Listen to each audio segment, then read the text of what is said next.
70 کا لفظ آتا ہے 70 سال، 70 سال گزر جائیں گے. اور عربی میں 70 کا مطلب 70 نہیں، 70 نہیں ہوتا، مطلب بہت زیادہ. جیسے ہمارے محاورے میں کہتے ہیں تمہیں 100 دفعہ تو سمجھایا تو اس کا مطلب 100 نہیں ہوتا، یعنی بہت دفعہ ہوتا. تو عربی میں 70 کا لفظ استعمال ہوتا ہے، یعنی بہت زیادہ. 70 سال کا مطلب ہے بہت لمبا عرصہ وہ بیٹھا ہوگا، وہ مزے لے رہا ہے، نہ بیوی، نہ کھانا، نہ دوست، نہ یار، نہ پینا، بس صرف دیکھنے کا مزہ لیے جا رہا ہے کہ ہر لمحے میں وہ اللہ تعالیٰ جس چیز کو دیکھ رہا ہے. پھر دیکھنے میں بھی ایسا ہوتا ہے کہ جب ہم ایک چیز کو بار بار دیکھ لیں تو دوبارہ دیکھنے کا شوق ختم ہو جاتا ہے، کیونکہ وہ بھی اپنے حسن میں ایک جگہ ٹکی ہوئی ہے، اس سے آگے اس کا حسن بڑھ نہیں رہا. کچھ میک اپ سے بڑھا دیتے ہیں تو وہ بھی ایک وقت تک ہوتا ہے، پھر وہ ریورس ہو جاتا ہے. تو لہذا دنیا کی کتنی ہی خوبصورت شکل ہو، کچھ عرصے بعد اس سے نظریں ہٹ جاتی ہیں، کیونکہ اس میں آگے بڑھنا کوئی نہیں ہے. اب جنت میں کیا ہوگا کہ ادھر ہمارے اندر وہ بڑھا رہا ہوگا لذت کو ہر لمحے میں کئی گنا کر کے، اور ادھر جو چیز دیکھی جا رہی، کوئی درخت دیکھ رہا ہے، کوئی پتا دیکھ رہا ہے، کوئی پرندہ دیکھ رہا ہے، کوئی نہر دیکھ رہا ہے، کوئی بادل دیکھ رہا ہے، جو بھی دیکھ رہا ہے، اس کے اندر بھی اللہ ہر لمحے میں پہلے سے ہزاروں گنا زیادہ خوبصورتی بڑھاتا ہوگا. بلکہ ایک اور حدیث یاد ہے کہ حامد اپنی بیوی کو یوں دیکھے گا، پھر ادھر دیکھ کر پھر یوں دیکھے گا، ایک سیکنڈ میں ہو نا، یوں نظر پھرا کر پھر یوں دیکھے، تو اس کی بیوی اس کی نظر میں پہلے سے 1000 گنا زیادہ حسین ہو چکی ہے. اور بیوی نے یوں دیکھا اور یوں اپنے خامد کو دیکھا، بس اتنا، نظر یوں گئی، ایک سیکنڈ سے بھی کم ہے. تو خامد بیوی کی نظر میں کئی 1000 گنا زیادہ خوبصورت ہو چکا ہوگا. تو اب اگر وہ صرف ایک دوسرے کو بھی دیکھتے رہیں تو لاکھوں برس بیٹھے رہیں، دیکھنے کی لذت ختم نہیں ہوگی، کیونکہ چیز بڑھ رہی ہے. اور یہاں چیز جو تھی وہ ایک جگہ پہ آ کر ٹک جاتی، پھر اس کے بعد وہ نیچے جانا شروع ہو جاتی، زوال کی جگہ، مٹ جانے کی جگہ. تو ایک ایک منظر ایسا ہوگا کہ آدمی اس میں گم ہو جائے. وہ اللہ نے وہ ٹھکانہ بنایا. تو پھر اللہ تعالیٰ فرمائیں گے یہ میرا بندہ ایک ہی جگہ میں گم ہو گیا، ایسے کوئی اور بھی نظارہ کراؤ گے تو اللہ کی طرف سے آئے گا. ویسے کوئی اور چیز بھی دکھاؤ تو ایک میں ہی گم ہو گیا. تو اس کے کوئی یوں بیٹھا ہوگا تو اس کے کندھے پہ یوں آ کے کوئی ہاتھ مارے گا، تو ایسے مڑ کے دیکھے تو ایک لڑکی کھڑی ہوگی جس کے 100 جوڑوں میں اس کا پورا جسم ایسے سورج کی طرح چمک رہا ہوگا. تو وہ اس کے لیے نئی ہوگی، تو وہ پورا اس کی طرف یوں مڑ کر اس کو دیکھے گا تو وہ کہے گی امالک فینا من رغبت، آپ کو میری کوئی رغبت ہے، میرا کوئی شوق ہے یا نہیں؟ وہ کہے گا کیوں نہیں، تم ہو کون ہو؟ تو وہ کہے گی انا من اللواتی قال اللہ تعالی ولدینا مزید، میں ان میں سے ہوں جن کے بارے میں تیرے رب نے کہا تھا تمہیں دنیا میں کہ جب تو آ جائے گا اور ایک دفعہ میں تمہیں دے دوں گا جو دینا ہے، وہ پھر میرا اینڈ نہیں ہوگا، اس کے بعد پھر میں دیتا ہی جاؤں گا.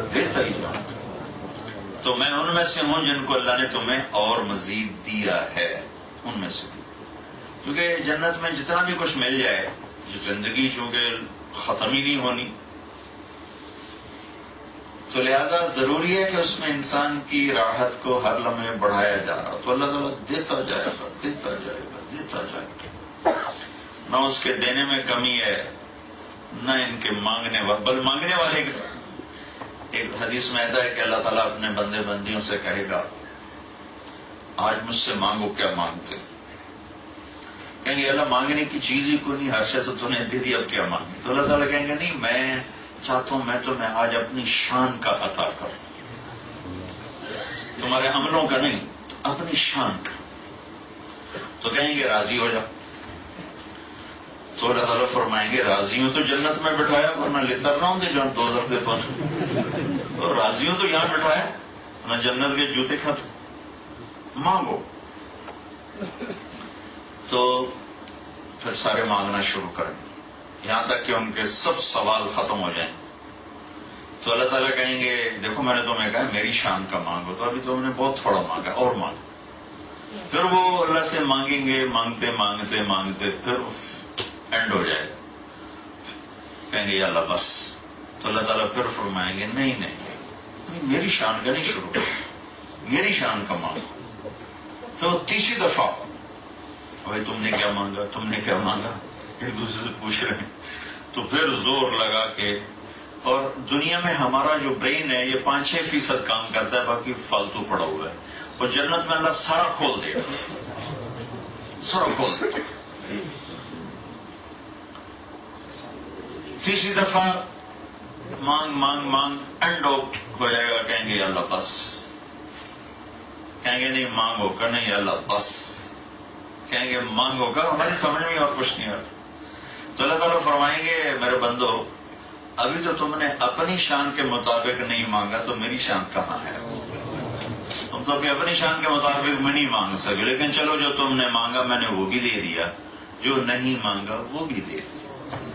کیا موج کرو. تو دنیا تو ایسی ہی چلتی ہے. اس میں اندھیرا بھی آتا ہے اجالا بھی آتا ہے. سردی بھی ہے گرمی بھی ہے بیماری بھی ہے صحت بھی ہے پریشانی بھی ہے راحت بھی ہے. یہ ساتھ ساتھ چلتا ہے. پیپر ہیں سارے پیپر ہو رہے ہیں. تو اللہ تعالیٰ نے ہمارا ایک ایپ بتایا وَكَانَ الْإِنسَانُ كَفُورًا نا شکرہ پڑا ہے. پھر اللہ تعالیٰ نے ایک اور بتایا وَكَانَ الْإِنسَانُ قَتُورًا بخیل بہت ہے. جوڑنے کا بڑا شوق ہے اس کو جمع کرنے کا بڑا شوق ہے.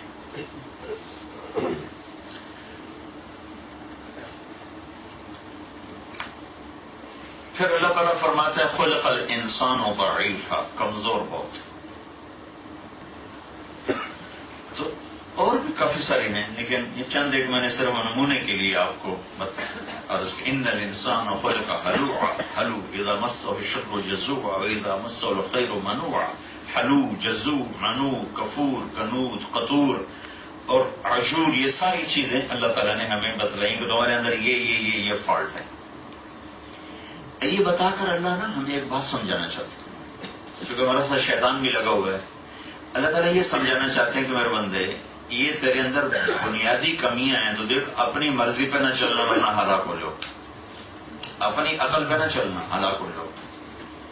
کیونکہ تمہارا بنیادی فالٹ ہے کہ تم جلد باز ہو تم غصے والے ہو اور تم بخیل ہو اور تم نا شکر ہو اور تم ظالم ہو. ظلومن جہولا تم ظالم ہو تم جاہل ہو تم بے صبر ہو تم نا شکر ہو. تو جیسے آپ ڈاکٹر کے پاس جائیں نا تو آپ کو بتا دے کہ آپ کی ٹیسٹ رپورٹ یہ ہے یہ ہے یہ ہے تو آپ پریشان ہو کر کہیں گے پھر اب مجھے علاج بتائیں میں کیا کروں. ایک دم آپ تیار ہو جاتے ہیں کہ اب یہ میرا علاج کریں پھر مجھے کوئی طریقہ بتائیں میں کیسے نہیں. وہ کہتا ہے یہ کھانا یہ نہیں کھانا یہ اس ٹائم کی دوا یہ اس وقت کی دوا. تو اللہ تعالیٰ یہ سب کچھ ہمیں بتا کے عورتوں میں مردوں میں یہ چیزیں برابر ہیں. پھر کہا کہ اب تم ایسا کرو کہ جو میں کہوں وہ کرو. یا ایھا الذین آمنوا آمنوا جو میں کہوں وہ کر دو. جس سے روکوں اس سے رک جاؤ جس کا کہوں اسے کر دو. وَمَن يُطِعِ اللَّهَ وَرَسُولَهُ فَقَدْ فَازَ فَوْزًا عَظِيمًا. پھر میری طرف سے بشارت ہے کہ اگر تم نے میرے اور میرے رسول کو راضی کر لیا اور ان کے طریقوں پر زندگی گزار لی تو بس تم اس جہان دونوں میں کامیاب. تو ایک بنیادی نقطہ اللہ تعالیٰ پتہ نہیں اور کیا کیا سمجھانا چاہتے ہیں جو اس وقت میرے ذہن میں ہے کہ اللہ ہمیں اپنے اوپر اعتماد سے ہٹا رہا ہے. اپنے علم پر نہ چلو جو اللہ کی طرف سے علم آئے اس پر چلو. نظر کچھ اور دیکھتی ہے آسمان والا کچھ اور کہتا ہے. میں نے 100 روپیہ سود پہ دیا، وہ مجھے 110 ہو کے واپس ملا، تو 100 پاؤنڈ پہ 10 پاؤنڈ مجھے اضافہ ملا، تو میرے پیسے 110 ہو گئے۔ ایک آدمی نے 100 میں سے 10 اللہ کے نام پہ دے دیا، اس کے 90 رہ گئے۔ دونوں اماؤنٹ سامنے رکھو، یہ 90 پاؤنڈ ہے، یہ 110 پاؤنڈ ہے۔ اب میری نظر کہہ رہی یہ زیادہ وہ تھوڑا ہے، اور اللہ کی خبر کہہ رہی یمحق اللہ الربا ویربی الصدقات، میں سود کو مٹاتا ہوں، گھٹاتا ہوں، اور صدقے کو بڑھاتا ہوں۔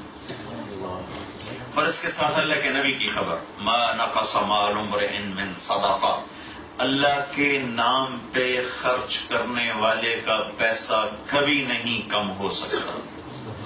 ثلاث اقسم علیہن، میں ان پہ قسم اٹھاتا ہوں، یعنی ضمانت دیتا ہوں کہ جو اللہ کے نام پہ خرچ کرے گا اس کا مال کم نہیں ہو سکتا۔ تو اب مجھے نظر آیا ہے 110 زیادہ ہے، 90 تھوڑا ہے، میرے اللہ نے خبر دی ہے 90 زیادہ ہے، 110 تھوڑا ہے۔ تو یہ اللہ تعالیٰ ہمارا ذہن بنانا چاہتے ہیں کہ جو تیرا رب کہے اس پہ چل، جو اللہ کا علم ہے اس پہ چل، اپنے علم پہ نہ چل، جو اللہ کہے اس پہ چل۔ اور چونکہ پھر اللہ ڈائریکٹ تو آتا نہیں، تو بیچ میں نبی کو لاتا ہے، وہ جو اللہ اور بندے کے درمیان واسطہ بنتے ہیں وہ انبیاء ہیں۔ اور ہماری یہ لاٹری نکلی کہ ہمیں جو نبی ملے وہ محمد رسول اللہ صلی اللہ علیہ وسلم ملے، جو سارے نبیوں میں سب سے افضل، سب سے اعلیٰ۔ اللہ تعالیٰ نے کسی نبی کو اپنا نام نہیں عطا فرمائے، اللہ نے اپنے حبیب کو اپنے ناموں میں سے 2 نام دیے۔ اللہ اپنے بارے میں کہتا ہے ان ربکم لرؤوف الرحیم، تمہارا رب رؤوف ہے، رحیم ہے۔ اور اللہ اپنے نبی کے بارے میں فرماتے ہیں بالمؤمنین رؤوف الرحیم، یہ میرے جو محبوب نبی ہیں یہ ایمان والوں کے لیے رؤوف ہیں، رحیم ہیں۔ 2 نام عطا فرمائے، رؤوف رحیم، رؤوف رحیم۔ اور اللہ تعالیٰ نے کسی نبی کی قسم نہیں اٹھائی، اپنے حبیب کی قسم اٹھائی، لعمرک، اے میرے محبوب تیری جان کی قسم۔ اللہ تعالیٰ نے کسی کے شہر کی قسم نہیں اٹھائی، آپ کے شہر کی قسم اٹھائی، وَهَذَا الْبَلَدِ الْأَمِينِ، اس شہر کی قسم، لا اقسم بهذا البلد وانت حل بهذا البلد، جس شہر میں آپ ہوں میں اس کی قسم نہ اٹھاؤں تو اور کیا کروں، میں اس کی قسم اٹھاؤں گا کہ آپ اس شہر میں موجود، آپ کی برکت سے وہ شہر بھی برکت والا ہے، تو میں اس کی قسم اس لیے اٹھا رہا ہوں کہ آپ اس میں موجود۔ کسی کی رسالت پہ قسم نہیں اٹھائی، آپ کی رسالت پہ قسم اٹھائی، یاسین والقرآن الحکیم انک لمن المرسلین، مجھے قسم ہے قرآن حکیم کی، آپ میرے رسول ہیں۔ تو اللہ نے ہماری لاٹری نکالی، اللہ نے ہمیں اپنا نبی، اپنا حبیب دی تھی۔ جیسے مہربان شفیق ایک دفعہ حضرت عائشہ نے عرض کی یا رسول اللہ میرے لیے دعا تو کریں۔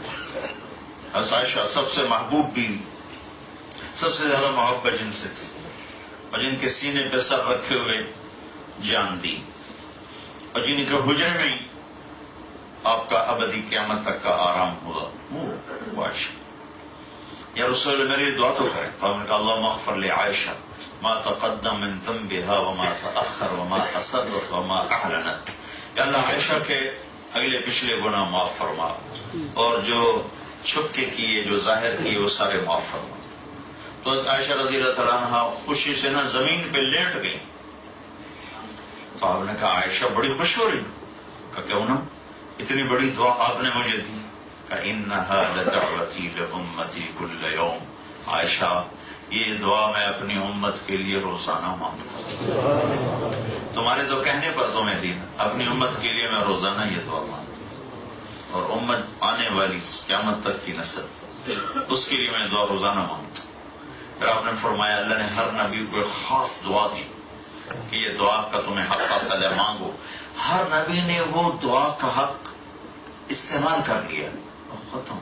اللہ نے مجھے بھی وہ دیا کہ میرے نبی مانگ، میں نے کہا نہیں یا نہیں مانگوں، آخرت میں جب تو جمع کرے گا نا میری امت کو تو میں وہاں ان کی سفارش کے لیے یہ دعا کروں گا۔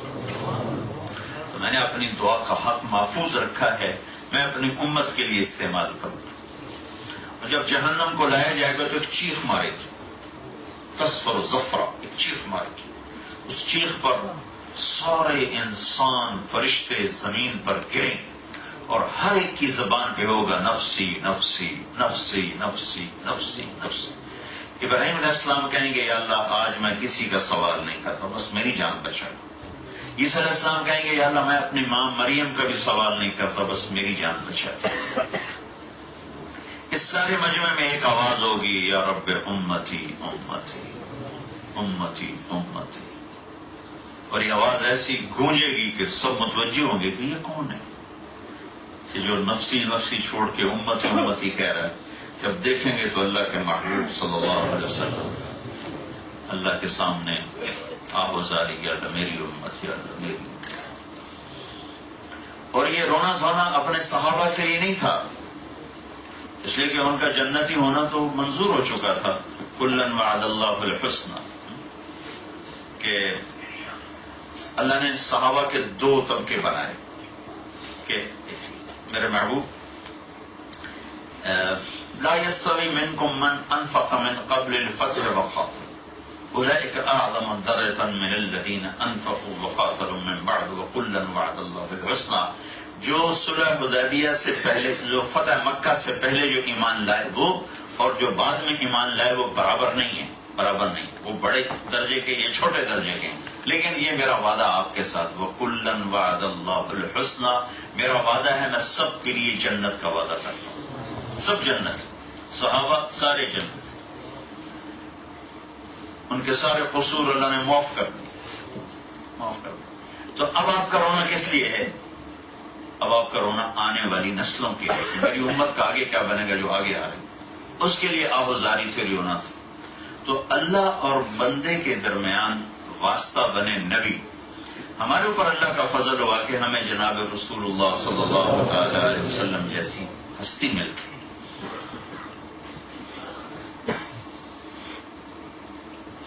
تو اوپر اللہ ہے، نیچے رسول ہے۔ تو یہ دونوں حضرات کا ہم سے مطالبہ ہے کہ اپنی عقل پہ نہ چلو، اپنے فیصلے خود نہ کرو، اللہ اس کے رسول کی حوالے کرو۔ یہ ایک بنیادی چیز ہے۔ اب اگلی چیز میں کیا کہنا چاہتا ہوں کہ اس وقت پوری دنیا کے مرد عورت اس پر متفق ہیں کہ جتنے زیادہ ہمارے پاس دولت ہوگی اتنے زیادہ ہم خوشحال ہوں گے، جتنے ہمارے پاس پیسے زیادہ ہوں گے، پاؤنڈ زیادہ ہوں گے، ڈالر زیادہ ہوں گے، اور ہماری پراپرٹی جتنی زیادہ ہوگی اتنی ہماری زندگی اچھی ہو جائے گی۔ یہ پوری دنیا کے انسان مرد عورتوں کا یہ متفقہ فتویٰ ہے، سب نے یہ فتویٰ دے دیا کہ زندگی تو تبھی اچھی ہوگی جب پیسہ ہوگا، پیسہ نہیں ہے تو زندگی کیا ہے؟ جب یہ بنیاد بنی کہ پیسے ہی سے زندگی بنتی ہے تو اب راستے اس کے مطابق چلنے شروع ہو گئے کہ بھائی مرد کے کمانے سے پورا نہیں ہوتا، عورت بھی کمائے، اس کے ساتھ بچے بھی کمائیں۔ اور مجھے گلاسگو میں پتہ نہیں یہاں بھی ہوں گے کچھ ایسے کہ سال کے 365 دن کوئی چھٹی نہیں، کام ہی کرنا ہے، کام ہی کرنا ہے۔ تو یہ کیا زندگی ہے بھائی؟ اس میں اس سے تو گدھا بہتر ہے جو کشنے کے وقت تو جا کے رستے سے بند کے کھڑا ہو جاتا ہے۔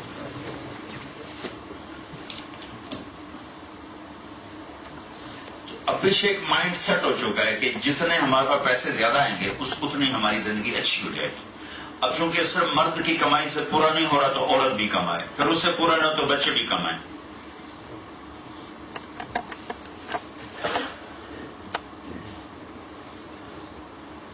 پھر اس سے اگلا سٹیپ، اب حلال میں پورا نہیں ہو چلو حرام بھی کماؤ، شراب بھی بیچنی پڑے بیچو، پیسہ زیادہ آئے گا، اور رشوت لینی پڑے لو، پیسہ زیادہ آئے گا، کھوٹ ملاوٹ جھوٹ پہ چلنا پڑے چلاؤ چونکہ پیسہ زیادہ آئے گا، پھر اس کے لیے جھوٹ سچ نمبر 2 چیز بن جاتی ہے، پھر اس کے لیے حلال حرام یہ پیچھے چلا جاتا ہے۔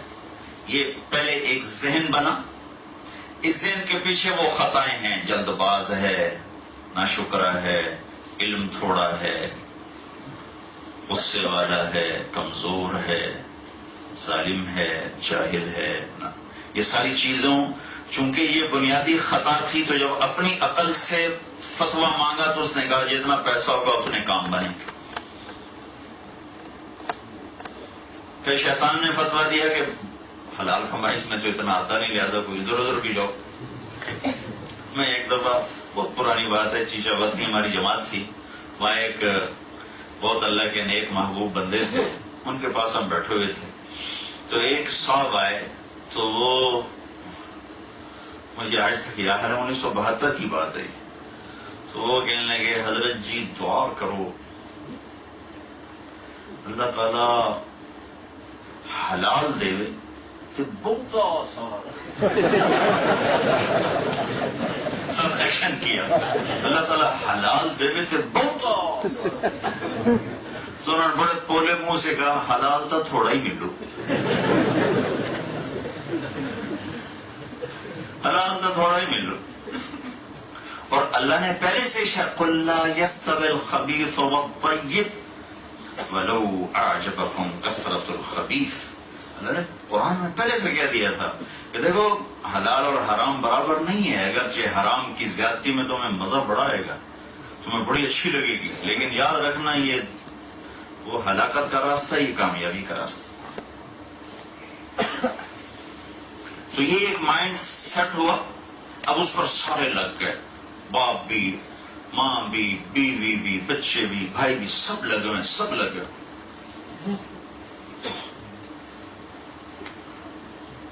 اس کے مقابل میں اللہ ایک ذہن دیتا ہے، جو میں نے آج چھوٹی سی پڑھی تھی، ایک ذہن اللہ ہمارا بناتا ہے کہ میرے بندو زندگی بنانے والا اللہ ہے۔ اچھا، زندگی کا بننا اور بگڑنا، ایک بیچ میں اضافی بات کروں، اللہ کی قسم اس کا تعلق چیزوں سے نہیں، پیسے سے نہیں، زندگی کے بننے اور بگڑنے کا تعلق آپس کے رویوں سے، بیہیویئر سے۔ آدمی بیوی کو سونے کا سیٹ نہیں، زیور کا سیٹ پہنا دے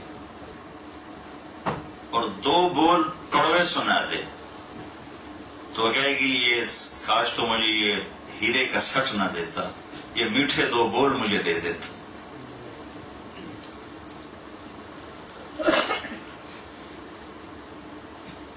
اور بیوی خامند کی ساری خدمت کرنے کے بعد دو بول کڑوے سنا دے تو وہ کہے گا تو میرے کام نہ کرتی، یہ دو بول نہ بولتے۔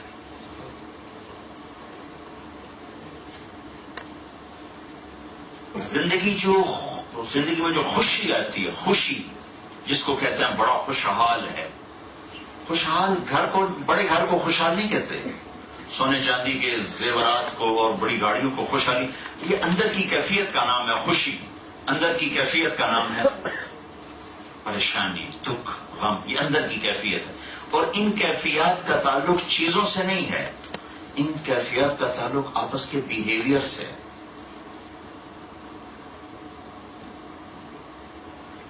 اولاد ماں باپ کو تھوڑا سا تیز بول دے تو ماں باپ کے سارے سکھ ختم ہو جاتے۔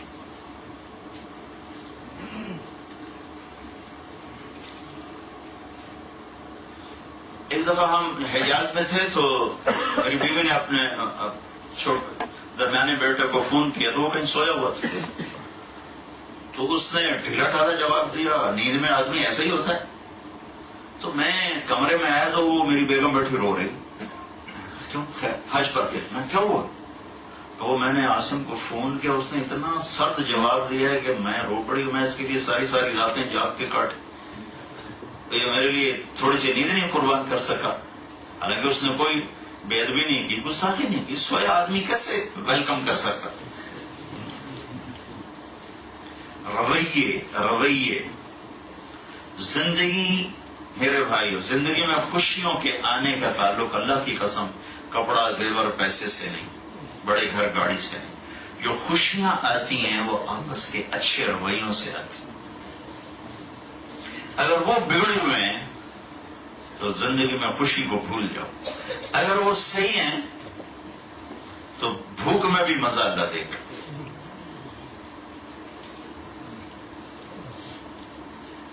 تو اللہ تعالیٰ نے ہمیں بنیاد سمجھائی ہے. ایک بنیاد شیطان نے سمجھائی کہ پیسہ بناؤ، پیسے سے خوشی حاصل کرو، پیسے سے تم خوشحال ہو جاؤ. اور اللہ نے کا دوسرا ذہن دیا کہ نہیں، یہ اس سے نہیں ہوگا. خوشی اور غمی اللہ دل میں ڈالتے، وہ کیفیت ہے. سعید بن جبیر جب ذبح کیے گئے تو خون نکلا بہت زیادہ، تو حجاج نے تو 1.25 لاکھ آدمی قتل کروائے تھے. تو وہ کہنے لگا میں نے تو ایسا کبھی نہیں دیکھا کہ اتنا خون نکلا. اس کا خون اتنا کیوں نکلا؟ تو وہ طبیب نے کہا کہ یہ آدمی آخری وقت تک، گردن پہ چھری پھرنے کے وقت تک بھی اندر سے مطمئن تھا، اس کا خون خشکی نہیں ہوا، لہذا پورا باہر نکلا. جو پہلے تو نے قتل کی وہ تلوار دیکھ کے ان کے اندر کی روح فنا ہو جاتی تھی، آدھا خون تو ویسے ہی ختم ہو جاتا.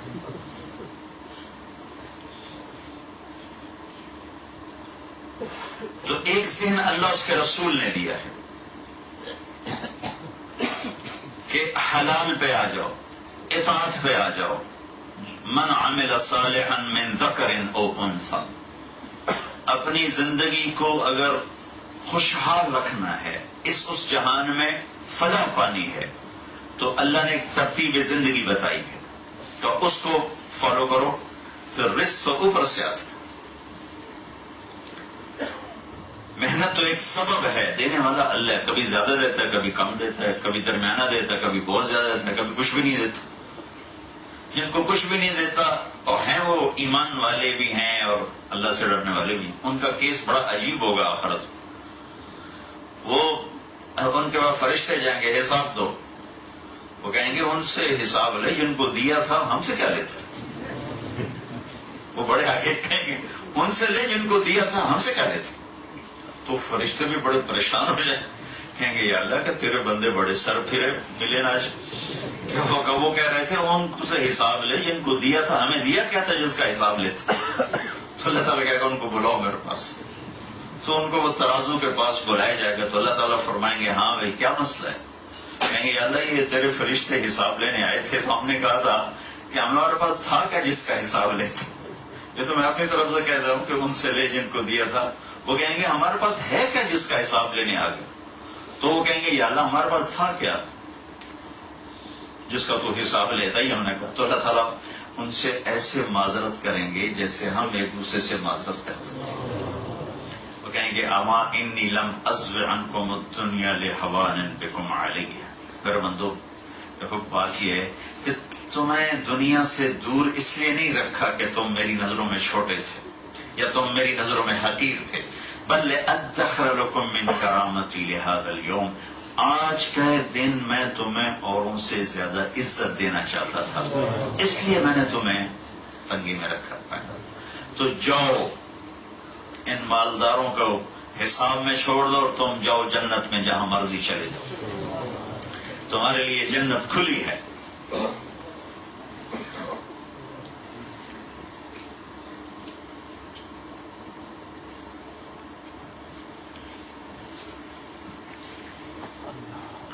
تو اللہ اس کا رسول کا دیا ہوا ذہن ہے کہ اپنے عمل پہ فوکس کرو. اب اس کی دو بڑی شاخیں ہیں. ایک کا تعلق اللہ کے ساتھ ہے، ایک کا تعلق بندوں کے ساتھ ہے. جس کا اللہ سے تعلق ہے اس کو عبادت کہتے ہیں.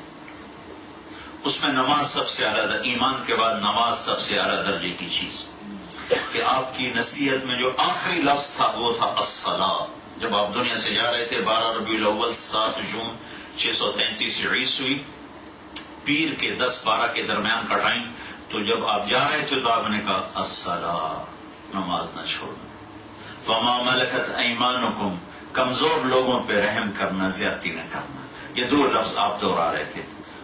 اسی 2 کو میں بنیاد بنایا کرتا ہوں کہ ایک اللہ کا حق ہے نماز، ایک اللہ کے بندوں کا حق ہے اچھا سلوک، حسن سلوک. اس دونوں کو دہراتے دہراتے پھر آپ نے کہا الصلاۃ الصلاۃ الصلاۃ. آخر میں صرف نماز کو لے لیا، آواز کمزور ہو گئی، اور آخر میں کہا اللہم الرفیق الاعلی، اے اللہ اب تیرا ساتھ چاہتا ہوں، اپنے پاس بلا.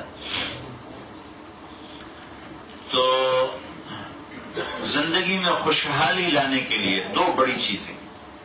ایک اللہ سے تعلق جس میں عبادت اور عبادت میں نماز، روزہ سال کے بعد 1 مہینہ، زکوٰۃ اور حج پیسے والوں پر، اور حج بھی پیسے والوں میں سے صحت مند پر، بیمار پر حج کوئی نہیں چاہے مالداری ہو۔ نماز ایک ایسی چیز ہے جو ہر مرد عورت اس میں سے گزرتا ہے، اور اللہ تعالیٰ نے اس کی 5 وقت حاضری طلب کی ہے اور کسی حال میں اس کو معاف نہیں کیا، اور ساری کائنات کی عبادت کو اس میں اللہ نے جمع کر دیا ہے۔ پوری دنیا کے درخت کی عبادت قیام ہے، ان کی نماز کھڑے ہونا ہے، سارے درخت کھڑے ہو کر اللہ کی تسبیح پڑھ رہے ہیں۔ 4 پاؤں پہ چلنے والوں کی جو نماز ہے وہ رکوع ہے، وہ سب رکوع میں اللہ کو یاد کر رہے ہیں۔ جن کے پاؤں نہیں زمین پہ رینگنے والے ہیں ان کی نماز سجدہ ہے، اس سجدے میں اللہ کو یاد کرتے ہیں۔ اور یہ جو پہاڑ ہیں، ٹیلے ہیں، ان کی نماز اتحیات ہے، جو سب اتحیات میں بیٹھے ہوئے اللہ تعالیٰ کو یاد کر رہے ہیں۔ پرندوں کی نماز اوپر سے نیچے، نیچے سے اوپر اڑنا، اوپر اڑنا، نیچے آنا اور اللہ کو یاد کرنا۔ تو اس میں قیام ہے، قیام کا رکوع ہے، رکوع کے بعد سجدہ ہے، سجدے کے بعد پھر کھڑے ہونا ہے۔ تو نباتات، جمادات، حیوانات، سب کی نماز، سب کی بندگی کو اللہ نے نماز کی شکل میں ہمیں عطا فرما دیا ہے۔ اور ہمارے نبی کی مستقل عادت، کوئی پریشانی آتی تھی فوراً نماز پڑھتے تھے۔ اذا حزبہ امر فزع الی الصلاۃ، جو ہی کوئی تکلیف آتی تھی فوراً اپنا نماز کی طرف متوجہ ہوتے تھے۔ اور اللہ تعالیٰ نے بھی نماز کے لیے، جب معراج پہ ملاقات ہوئی تو اللہ تعالیٰ نے کتنی نمازیں دی؟ 50 نمازیں۔ پتہ ہے اللہ نے کہ نہیں پڑھیں گے لوگ، 5 نہیں پڑھنی ہے، بجا کے تو پڑھیں۔ تو اللہ کو پتا ہے کہ یہ نہیں پڑھ سکیں گے، لیکن اللہ 50 دے رہا۔ 50 کیوں دے رہا؟ پہلے ہی 5 دے دے۔ نماز کی اہمیت بتانے کے لیے 50 نماز، اور اپنے اللہ کے نبی کا مقام تسلیم اور رضا کہ جو اللہ کہے آمین وہ کیسا ہے۔ اللہ کے نبی کو بھی پتا ہے کہ 50 نمازیں نہیں پڑھی جا سکتی 24 گھنٹے میں، لیکن یہ نہیں کہا یا اللہ کام کر، کہا جی ٹھیک ہے حاضر، وہ چل پڑے۔ ہمارے نبی کا مان جانا، سر جھکا دینا، جس کو تسلیم اور رضا کہتے ہیں، اس میں یہ شان نظر آتی ہے۔ اور ادھر اللہ کی طرف سے نماز کی عظمت اور اہمیت بتانے کے لیے یہ 50 کا عدد آتا ہے۔ جب آپ چل پڑے تو اللہ کو تو پتا ہے میں نے 5 دینی ہے، تو میں نے یہ کہیں کس کتاب میں نہیں پڑھا، کسی کتاب میں نہیں پڑھا، ٹھیک بھی ہو سکتا ہے غلط بھی ہو سکتا ہے، مجھے ویسے ساتھ ہی خیال آتا ہے کہ اللہ تعالیٰ نے انتظار کیا ہوگا کہ میرا نبی کہے گا یا اللہ کچھ کم کر، انہوں نے کہا نہیں میں تو آمین کہوں گا، ٹھیک ہے۔ تو جب واپس ہو گئی تو پھر اللہ تعالیٰ نے کہیں موسیٰ علیہ السلام کو خود نہ کھڑا کیا ہوگا، روک روک میرا نبی 50 نہیں جاتا ہے۔ مجھے لگتا ہے میں کہیں چونکہ پڑھا نہیں، لیکن بات میرے دل کو لگتی میں کہہ دیتا ہوں، وہ کوئی ایسی مسئلہ بھی نہیں جس میں کوئی حلال حرام جائز ناجائز کا ہو، تو اس لیے کہنے میں حرج بھی کوئی نہیں۔ مجھے لگتا ہے کہ اللہ نے کہا ہوگا موسیٰ کو کہ میرے حبیب کو واپس بھیجیے، تو 50 لے جانا۔ تو آگے موسیٰ علیہ السلام کھڑے ہوئے، کسی اور نبی سے جو اور اس سے بھی ملاقات واپسی پہ، تو واپسی پہ پہلے ملاقاتیں ہو گئی تھی، پہلے آسمان پہ آدم علیہ السلام، دوسرے پہ یحییٰ علیہ السلام، زکریا علیہ السلام، عیسیٰ علیہ السلام، تیسرے پہ یوسف، چوتھے پہ ادریس، 5ویں پہ ہارون، 6ٹھے پہ موسیٰ اور 7ویں پہ ابراہیم علیہ السلام۔ تو چونکہ موسیٰ علیہ السلام کا انداز دنیا میں بھی بڑا تھا، لاڈ و پیار والا، اللہ تعالیٰ سے لاڈ کر لیا کرتے تھے، ضد کر لیا کرتے تھے، تو شاید اس لیے اللہ نے ان کو چنا کہ ذرا روک میرے نبی کو، مجھے نہیں پتا، غلط بھی ہو سکتا ہے ٹھیک بھی ہو سکتا ہے۔ تو موسیٰ علیہ السلام نے کہا یا رسول اللہ کی ملاقات جو ہوئی کیا ہوا؟ تو آپ نے کہا الحمدللہ 50 نمازیں ملی۔ توبہ، کون پڑھے گا یا رسول اللہ، واپس جاؤ مہربانی کرو۔ تو ان کو واپس بھیجا 6ٹھے آسمان سے 7واں سے سدرۃ المنتہا۔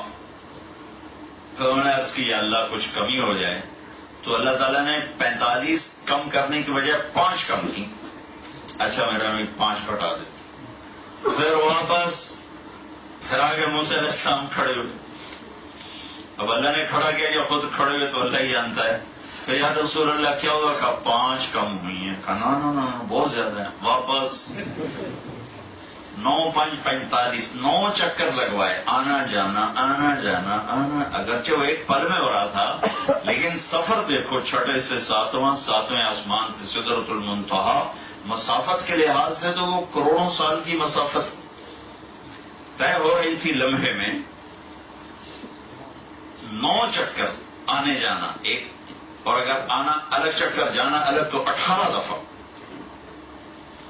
اور 5 5 5 5 5 کی کمی ہو رہی ہے. یہ نماز کی عظمت بتانے کے لیے کہ آئندہ آنے والے زمانوں میں اللہ کو دیکھ رہے تھے کہ نماز چھوٹ جائے گی. جب 5 رہ گئی تو پھر موسیٰ علیہ السلام کھڑے ہوئے، یا رسول اللہ کیا ہوا؟ کہا بھائی 5. کہا نہیں بہت زیادہ ہیں، واپس جائیں. کہنے کہ نہیں اب مجھے شرم آتی ہے، 5 کم ہو رہی ہیں، اب گیا تو یہ 5 چلے گئی تو پھر میری امت کا کیا بنے گا؟ کہنے اب مجھے شرم آتی، میں نہیں جانا. کہ یا رسول اللہ پھر دیکھ لیں، میری امت پہ 2 نمازیں فرض تھیں، انہوں نے کوئی نہیں پڑھی، تو یہ 5 کیسے پڑھیں گے؟ جیسے موسیٰ علیہ السلام نے سارے لندن کو پہلے دیکھ لیا تھا کہ 5 کیسے پڑھیں گے. بنو اسرائیل پہ 2 نمازیں فرض تھی، فجر کی 2 رکعت، عصر کی 2 رکعت، اور وہ بھی باجماعت نہیں تھی، اپنی اپنی. تو اللہ تعالیٰ نے 5 گھٹائی. تو جب موسیٰ علیہ السلام کو پار کر گئے، نے کہا نہیں میں نہیں اب واپس جاتا. تو پھر اللہ کی آواز ہے، میرے محبوب تمہاری امت کے پڑھنے کی 5، اور میرا وعدہ وہی، میرا بول وہی، میں لکھوں گا 50. ہر نماز کو 10 گنا کر کے میں لکھ دوں گا. تو 5 پہ 50 لکھی جائیں گی روزانہ. ہر گھر میں کوئی بچہ بچی مرد عورت بے نمازی نہ ہو. جاب کا مسئلہ ہے تو اب تو یہاں وہ دور نہیں ہے کہ آپ کو کوئی نماز نہ پڑھنے دے. نماز کا اہتمام رکھو، چاہے اپنی شاپ ہے چاہے جاب ہے. نماز کے لیے مرد کوشش کرے، مسجد قریب ہے تو مسجد میں جا کے نماز پڑھے، مسجد دور ہے تو اپنی دکان میں نماز کا اہتمام کریں، انتظام کریں. یہ عبادات ہے. اور اس کے ساتھ قرآن کی تلاوت. پھر اللہ تعالیٰ تہجد کی ہمت دے دے تو سردیوں میں تو آپ کے لیے تہجد پڑھنا بہت آسان ہے. لمبی راتیں سو کے آدمی تھک جاتا. اور اللہ کے نبی چونکہ صرف طاقتور لوگوں کے نبی نہیں تھے، کمزوروں کے نبی بھی تھے، تو آپ بڑی آسانیاں لے کر آئے. ایک آدمی کہتا ہے مجھ سے نہیں صبح اٹھا جاتا پچھلی رات، کوئی بات نہیں، آپ سونے سے پہلے 2 نفل پڑھ لو، 4 پڑھ لو، کہ آپ تہجد گزاروں میں آپ کا شمار ہے. وہ بھی تہجد ہے. سونے سے پہلے 2 نفل پڑھ لے، 4 پڑھ لے، 6 پڑھ لے، تو اس کو بھی تہجد گزاروں میں لکھا جائے گا. اور اس سے بھی آگے بتاؤں، ایک آدمی نے عشاء کی نماز باجماعت پڑھی، فجر کی باجماعت پڑھی، اور نہیں اٹھ سکا تہجد میں، اور رات ساری اس کی عبادت میں لکھی جائے.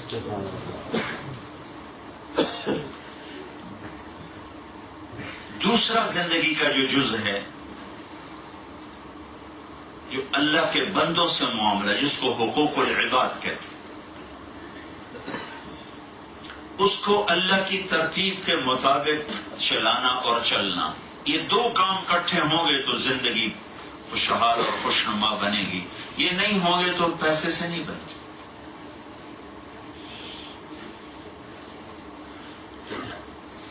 اللہ کے بندوں سے وہ رویہ اختیار کرنا جو اللہ اس کے رسول نے کہا. تو سب سے پہلے گھر چلتا ہے میاں بیوی سے. ایک جوڑا شادی شدہ ہے تو اللہ کے نبی نے فرمایا کہ بہترین مسلمان وہ ہے جو بیوی سے اچھا سلوک کرے. اور عورت کے بارے میں فرمایا کہ جو عورت 5 نمازیں پڑھے، مہینے کے روزے رکھے، اپنے خامند کی اطاعت کرے اور بدکاری سے بچے، تو جنت کے 8 دروازے اس کے لیے کھل جائیں گے. سبحان اللہ. یہ دونوں آپس میں کیسے چلیں، اس پر خوشی کا دار و مدار ہے. یہ دونوں آپس میں ان کا رویہ کیسا ہو، اس پر ان کی خوشی اور اس پر ان کے دکھ کا دار و مدار ہے. اگر یہ اللہ اس کے رسول کی ترتیب کے مطابق ایک دوسرے کے ساتھ معاملہ کر رہے ہیں، اللہ اس کے رسول کی ترتیب کیا ہے کہ اچھائیوں کی حوصلہ افزائی کرو اور کمیوں سے آنکھیں بند کرو. ہماری گھر میں ترتیب کیا ہے کہ کوئی خوبی نہیں دیکھنی، صرف کمی کوئی پکڑنا ہے. 10 کام اچھے کیے، ایک غلط ہو گیا تو 10 پہ کاٹا اور اس ایک کو پکڑ کے بیوی خامد کو کوس رہی، خامد بیوی کو کوس رہا ہے. حالانکہ اللہ نے بھی کاؤنٹنگ رکھی ہے، پرفیکشن نہیں رکھی. ابھی ہم تم سے 100 نمبر نہیں مانگتے. دنیا میں بھی ہم نے ہر بڑے سے بڑے ٹیسٹ کو پاس کرنے کے لیے کہیں بھی 100 نمبر کی ڈیمانڈ کہیں بھی نہیں. اگر آپ پاس مارکس لے لیں تو ہم آپ کو ڈگری دے دیں گے. اور ہمارے پاکستان میں تو بہت کام شوق ہے، 33 نمبر لے لو تو ڈگری لے لو. 33 نمبر 67 نمبر ضائع کر دیے. اس پر حکومت گلا نہیں دیتی، شاباش یہ آپ کی ڈگری ہے، آپ پاس ہو چکے ہیں. تو اللہ تو حکومت پاکستان سے زیادہ مہربان. تو اللہ تعالیٰ نے بھی پاس مارکس کا مطالبہ کیا. 100 نمبر نہیں مانگے، 100 نمبر نہیں مانگے.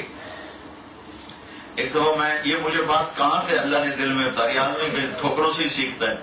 ایک دفعہ ایک آدمی نے نا میرے اوپر اتنی چڑھائی کی نا کہ تم تبلیغ والے یہ ہو، منافق ہو، تمہارے چہروں پہ داڑیاں، تمہارے اندر میں یہ، تمہارا باہر کچھ، تمہارا اندر کچھ. وہ آیا تھا میرے ڈیرے میں، میرا مہمان ہے، میں کیسے بدتمیزی کر سکتا ہوں؟ میں تو عام آدمی سے بدتمیزی کرنے کا حکم نہیں، تو مہمان کا تو بہت بڑا حق ہے. لہٰذا میں چپ کر کے سنتا رہا. پسینہ پسینہ ہو گیا. میں سردی کا مہینہ، اتنی غلط زبان اس نے استعمال کی. تو جب وہ اس کا غصہ بالکل ختم، ٹھنڈا ہو گیا، تو اس وقت پہلی دفعہ یہ مضمون میری زبان پہ اللہ نے اس وقت جاری کیا. اس سے پہلے کبھی ادھر خیال ہی نہیں گیا تھا. اس نے جو رگڑا دیا تو اللہ نے ایک بات سمجھا. میں نے کہا میرے بھائی، یہ جو حکومت پاکستان ہے نا، یہ کوئی اتنی اچھی، کوئی مثالی حکومت نہیں ہے، لیکن یہ بھی اپنی رعایا کے لیے اتنی مہربان ہے کہ اس نے 33 نمبر لینے والے کو پاس کر دیا ہے اور 67 نمبر ضائع کرنے پر کوئی لان تان نہیں. تو انشاءاللہ میں نے کہا میرا اللہ اس حکومت سے زیادہ مہربان ہے. ممکن ہے کوئی ایسے نمبر ہم لے جائیں کہ جس پہ اللہ پاس کر دے اور کمیوں سے درگزر کر دے. چونکہ جس اللہ نے ہم سے حساب لینا ہے، اس نے بھی یہ نہیں کہا 100 میں سے 100 لے رہا ہوں، مانگتا ہوں. اس نے کہا فمن ثقلت موازینہ، جس کی نیکیاں اس کے گناہوں سے زیادہ ہو گئیں، معاف. اور یہ ہمارے اپنے علاقے کا واقعہ. ایک ذمہ دار تھے بڑے، تو وہ گالیاں بہت دیتے تھے اور ذکر بھی بہت کرتے تھے. سبحان اللہ کے ساتھ ماں کی گالی، الحمدللہ کے ساتھ بہن کی گالی. ایک مثال، بہت گالیاں اور ذکر بھی بہت زیادہ. ہر وقت تسبیح من کے ٹھا من کے. جب ان کا انتقال ہوا تو کسی نے ان کو دیکھا تو ان سے پوچھا میاں صاحب آپ تو گالیاں بہت دیتے تھے، آپ کے ساتھ کیا بنی؟ باقاعدہ اس نے یہ سوال کیا. تو کہنے لگے کہ اللہ نے میری گالیاں اور میرا ذکر تولا تو میرا ذکر بڑھ گیا تو میری جان بچ گئی.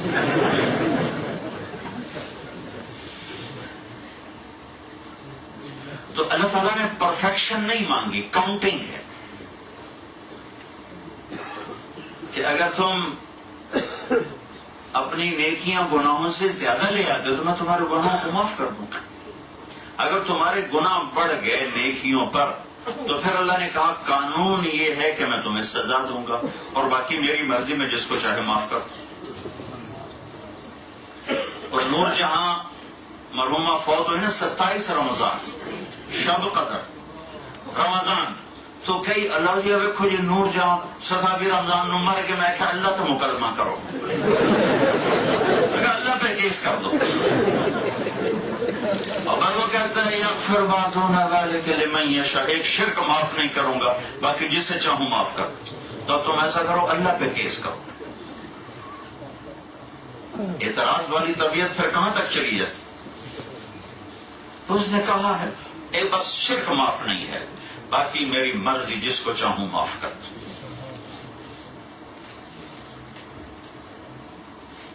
تو کبھی کسی کی کمی دیکھ کر اس کی حقارت دل میں نہ لانا۔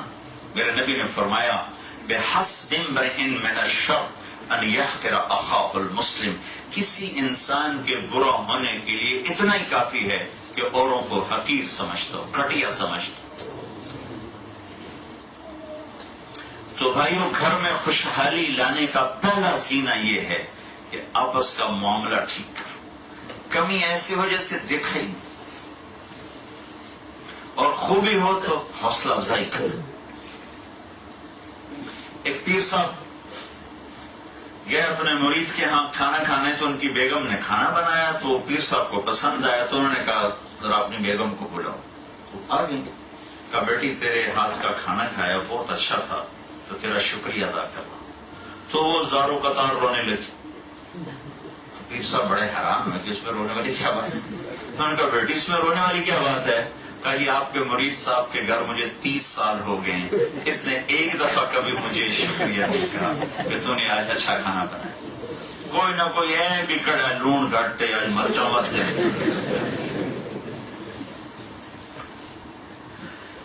تو حوصلہ شکنی یہ زندگی کو ختم کر دیں، اس پر جو لائف کوالٹی زیرو ہو جاتی۔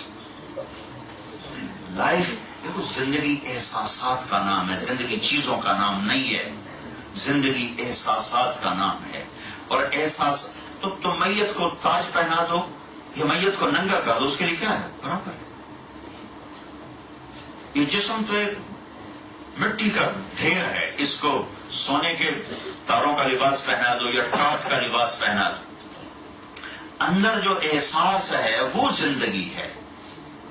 دیکھو نا، ایک آدمی کی انگلی کٹ جاتی ہے لیکن وہ موجود ہے، جو کہ جسم کا ایک حصہ گیا ہے، روح موجود ہے، لہذا وہ زندہ ہے۔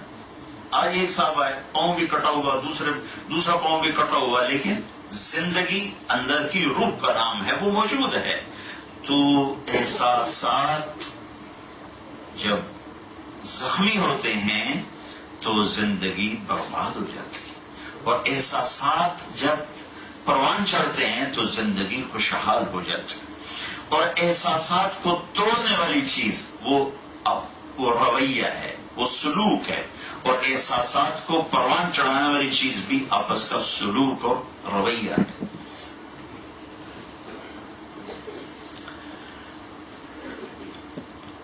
اللہ کے نبی گھر میں تشریف لائے، حضرت ام سلمہ کے گھر میں، کھانے کو کچھ نہیں تھا، اور خامد اور اللہ کے رسول جیسا،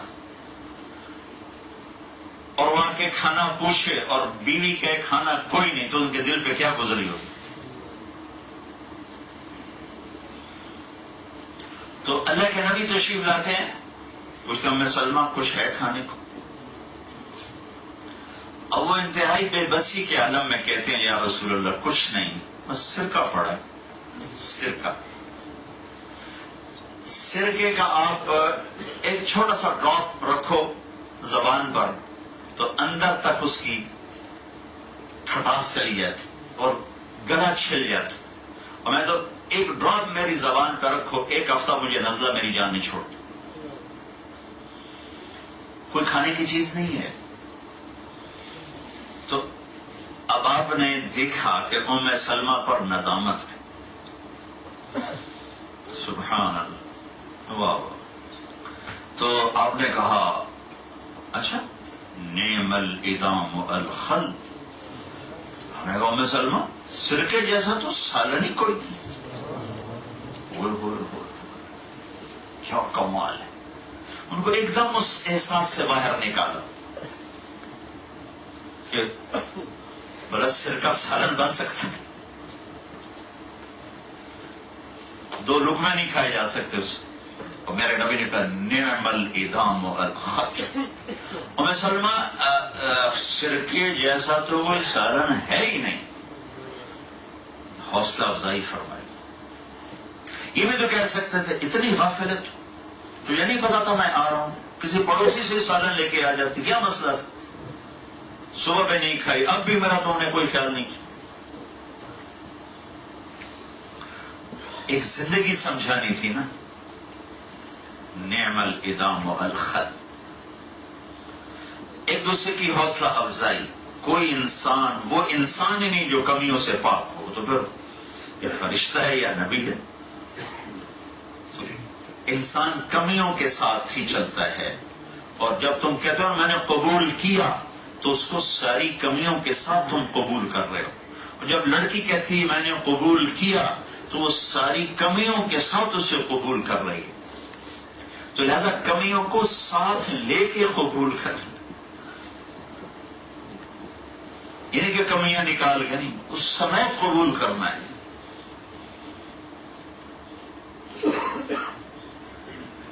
تو زندگی جو پروان چڑھے گی وہ میرے بھائیوں بہنوں آپس کے سلوک سے پروان چڑھے گی. اور اگر گھر کی بنیاد کو مضبوط کرنا ہے تو ہمارے یہاں جب بنیاد تھوڑے سے گھر ہوتے نا لکڑ دے چل بھائی کھڑے کیتے تھے باہر، ہمارا تو گھر بنتے ہیں تو پہلے بنیاد کھوتے ہیں، تو اس میں اتنا لوہا ڈالتے ہیں، اتنا لوہا ڈالتے ہیں کہ پھر اس کو اوپر اس کو اوپر پریس کرتے ہیں، پریشر ڈالتے ہیں، تب جا کر عمارت کھڑی ہوتی ہے. اگر آپ اپنے گھر کو خوشحال دیکھنا چاہتے ہیں تو اپنے آپ کو بنیاد بنا لیں اور برداشت کرنا سیکھیں. جتنا آپ برداشت کرتے جائیں گے آپ نکھرتے جائیں گے، نکھرتے جائیں گے، نکھرتے جائیں گے، آپ اپنی ذات میں نکھرتے جائیں گے. ہمیشہ برداشت سے چیز بنتی ہے. جسم کو خوبصورتی بھی برداشت سے ملتی ہے. کیا ویٹ اٹھاتے ہیں اور مسل اس کو سہتا ہے تو ابھرنا شروع ہو جاتا ہے. ویٹ اٹھانے سے مسل بنتے ہیں کہ نہیں بنتے؟ کوئی گلو کیوں ہم ویٹ اٹھائیں ہمارے تو مسل دبا ہو جائیں گے. تم اٹھا کے دیکھو. نہیں کوئی وظیفہ دسو، وظیفے نہ لو لوگ جی کوئی وظیفہ بتاؤ جی گھر میں خوشی آ جائے. من کا وظیفوں سے خوشی آ سکتی ہے گھر میں؟ اپنے رویے ٹھیک کرو، اس سے گھر میں خوشی آئے گی.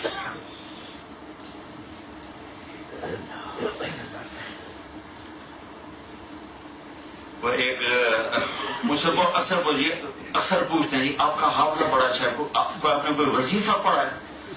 میں کہا یا کبھی کہ تم 1000 تسبیح پڑھ کے یا کبھی طاقت دینے والے، پھر اپنا مسل دیکھو تو کوئی وہ پڑھے گا.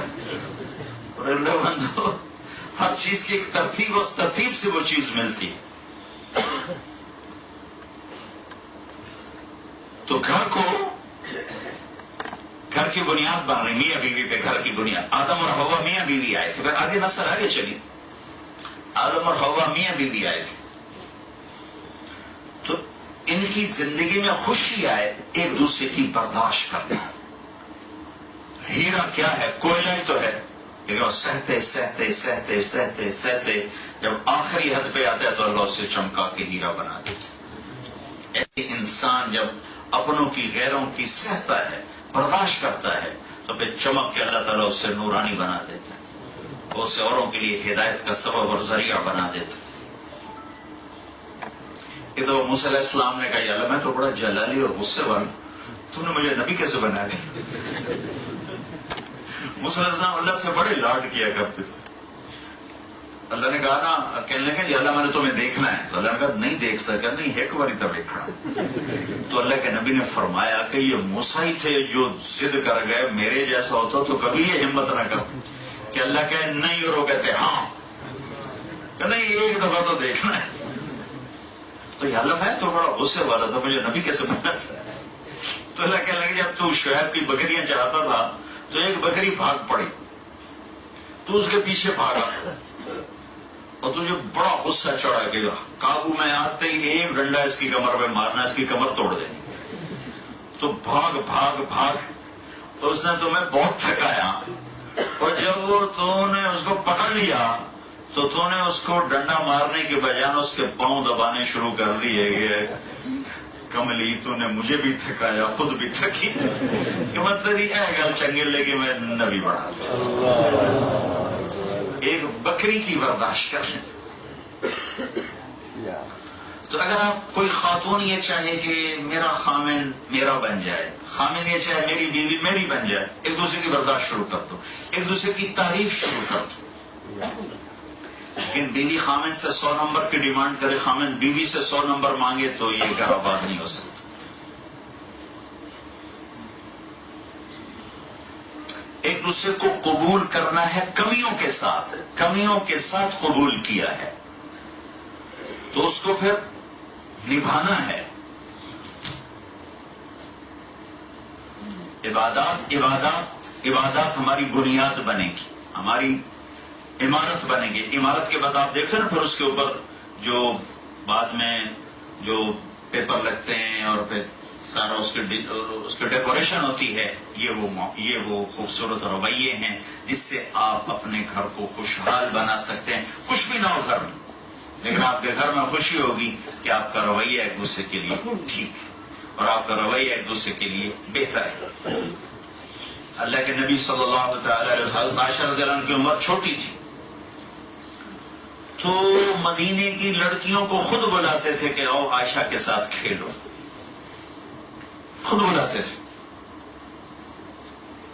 اور عائشہ رضی اللہ تعالیٰ عنہ اللہ کے نبی کے گھر میں بھی کھلونے گھوڑے رکھے ہوئے تھے، وہ جو مٹی کے گھوڑے، اور ان سے کھیلتی تھی. آپ ان کی حوصلہ افزائی فرماتے تھے، یو تم نے بت کھڑے کر دیے، توڑو فرشتے نکل جائیں گے. ایسا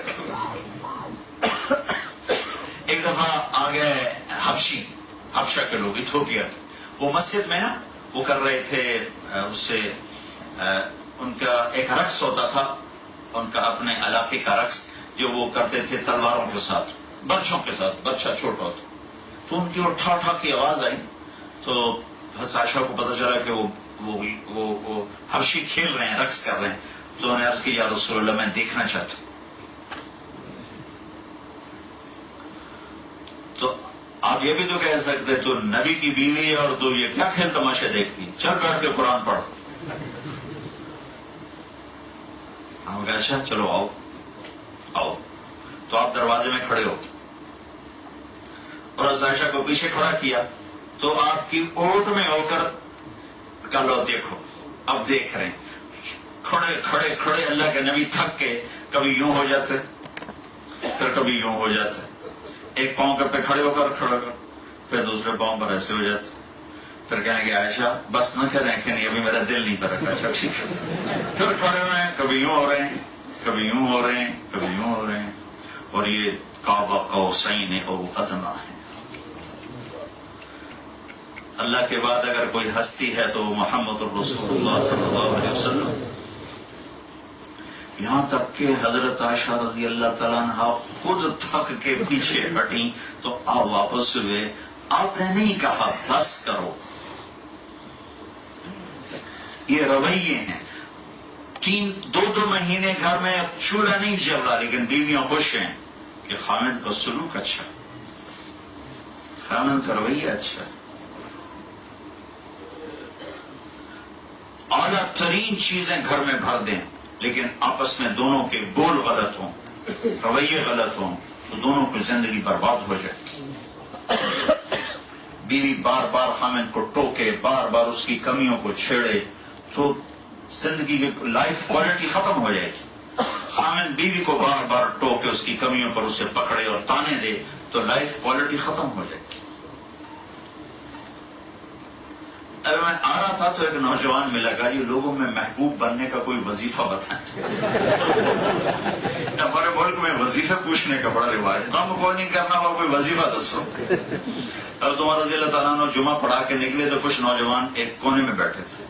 آپ نے کہا کون لوگ ہو؟ کہا جی ہم یقین والے ہیں. کہا تمہاری ایسی کیسی؟ لاٹھی اٹھائی اور ان کی پٹائی شروع کر دی کہ تم یقین والے ہو؟ تم کہو گے کہ آسمان سے سیدھی روٹی تمہارے اوپر گرے؟ نکل جاؤ. اللہ تعالیٰ کہتا ہے نماز پڑھ کے جاؤ، میرا رزق تلاش کرو. آج کے بعد کوئی یہاں نظر آئے تو اس کی ٹھکائی کروں گا ایسے ہی. آسمان سے سونا چاندی نہیں برستا، پانی برستا ہے، پھر زمین میں جذب ہوتا ہے، پھر ذمہ دار دانا ڈالتا ہے، پھر اللہ اسے اگاتا ہے. کہا کوئی محبوب بننے کا وظیفہ بتاؤ. ان کا وظیفہ کوئی نہیں، چھوٹا سا عمل کہ سب سے محبت کرو، وہ کسی کا بغض دل میں نہ رکھو اور کسی کی کمی پر اسے حقیر نہ جانو. لوگ تم سے محبت کریں کیونکہ ہر ایکشن کا ری ایکشن اس کائنات کا لازمی قانون ہے. سر میں نے یہ جو ہاتھ ہلایا ہے اس پر کتنی ہوا ریئیکٹ ہو کر میری طرف آئی ہے، جو ادھر گئی ہے کچھ ادھر آئی. ہر ایکشن کا ریئیکشن لازمی ہے. اگر میں لوگوں کو حقیر سمجھوں گا تو محبت کی توقع چھوڑ دوں. قدم قدم پہ بیوی مجھے ٹوکے پھر کہے میرا خاوند مجھ سے محبت کرے، میں قدم قدم پہ بیوی کو ٹوکوں پھر میں کہوں میری بیوی مجھ سے محبت کرے، ایسا نہیں ہو سکتا. جیسا ایکشن ہوتا ہے ویسا ری ایکشن ہوتا ہے. تو اللہ کے نبی نے 11 شادیاں کی. کوئی عورتوں کا شوق لگ گیا تھا. عورتوں کا شوق ہوتا تو 25 سال کا نوجوان 40 سال کی عورت سے شادی کیوں کرتے؟ اور وہ عورت جس کے 2 شادیاں پہلے ہو چکی ہیں اور ہر ایک سے اولاد ہے، ہر ایک سے اولاد ہے. آپ 25 سال 40 سال 15 برس کا فرق، اور پوری بھرپور جوانی 50 سال کی عمر تک جو ہوتی ہے ایک عورت کے ساتھ گزارتے، اور 50 سال کے بعد شادیاں شروع کی تو کٹھی 10 کر دی. 13 برس کے اندر 10 شادیاں. یہ سب حکمت تھی. اپنا سلوک دکھانا تھا، اپنا رویہ دکھانا تھا کہ گھر والوں کے ساتھ کیسے زندگی گزاری جاتی ہے، یہ رویہ دکھانا. آپ کی عادت مبارک تھی اثر کے، چونکہ آپ کے 9 گھر موجود تھے، 2 تو فوت ہو گئی، آپ کے 9 موجود تھے، تو آپ عصر کی نماز پڑھ کے روزانہ ہر بیوی کے پاس جاتے تھے. عصر کے بعد سب سے ملتے تھے. پھر جس گھر میں تھے اس میں آ جاتے، اور مغرب کی نماز پڑھتی ساری بیویوں کو اس گھر میں بلاتے تھے جس میں ہوتے تھے.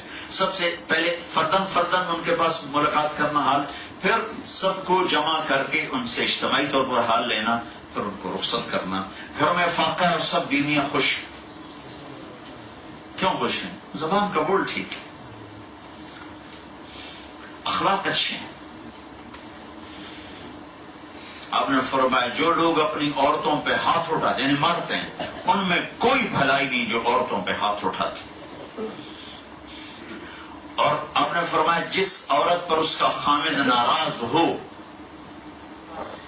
تو ساری رات اللہ کی رحمت سے وہ دور رہتی، ساری رات اللہ کی رحمت سے وہ دور رہتی. تو جان بہن کو انتہائی بیلنس کر کے میرے نبی نے چلایا.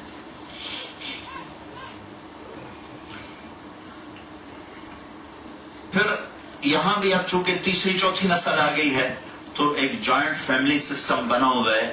تو پیچھے ماں باپ ہوتے ہیں، آگے اولاد ہوتی ہے، اور بیچ میں میاں بیوی ہوتے ہیں. پیچھے ماں باپ کے اپنے تقاضے ہوتے ہیں، اولاد ہوتے ہیں ان کے اپنے تقاضے ہوتے ہیں، میاں بیوی کے آپس کے اپنے تقاضے ہوتے ہیں. ان سب میں اگر ہم اللہ اس کے رسول کی ترتیب پر چلیں گے تو آپ بڑی خوشی کی زندگی گزار سکتے. میرے ماں باپ کا میرے اوپر پورا حق ہے، میری بیوی پر کوئی نہیں. ماں باپ کی خدمت میرے ذمہ ہے، میری بیوی کے ذمہ نہیں ہے. لیکن ماں باپ کی مداخلت اتنی ہو جاتی ہے کہ گھر ٹوٹ جاتا، طلاقیں ہو جاتی. میں جس دن آ رہا تھا رات کو لاہور میں، تو 1 بجے فلائٹ، 3 بجے فلائٹ تھی، تو سونا کیا تھا تو میں جاگ رہا تھا. تو ایک بچی کا فون آیا، وہ حج میں ہمارے ساتھ تھی. تو میں نے اس کو کہیں 1-2 دفعہ بیٹی کہہ دی. کہ مولانا آپ نے مجھے بیٹی کہا تھا تو میں اپنا دکھڑا آپ کو سنانا چاہتا ہوں. تو بتاؤ بیٹا. کہ میں اور میرا خامد آپس میں بہت محبت ہے، لیکن میرا سسر مجھ سے نفرت کرتا ہے. وہ کہتا ہے اس بے غیرت کو میرے گھر سے نکال دے. اتنا کہا کہ اب میرا خامد مجھے میرے ماں باپ کے گھر چھوڑ کے چلا گیا، اور پتہ نہیں کب طلاق ہو جائے، پتہ نہیں کب طلاق ہو جائے. آپ میرا گھر بچا لیں، آپ میرا گھر بچا لیں. اتنا ماں باپ کا دخل یہ زندگیوں کو تباہ و برباد کر دیتا ہے.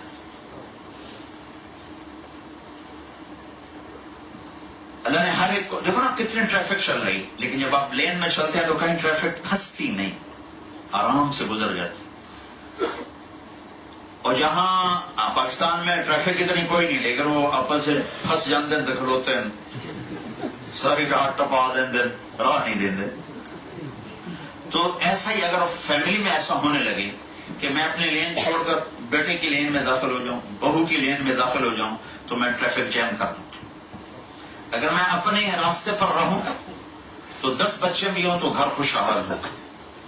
اگر میں اپنے راستے سے ہٹوں گا تو میں 1 بچہ بھی ہوگا تو اس کی زندگی برباد کر دوں.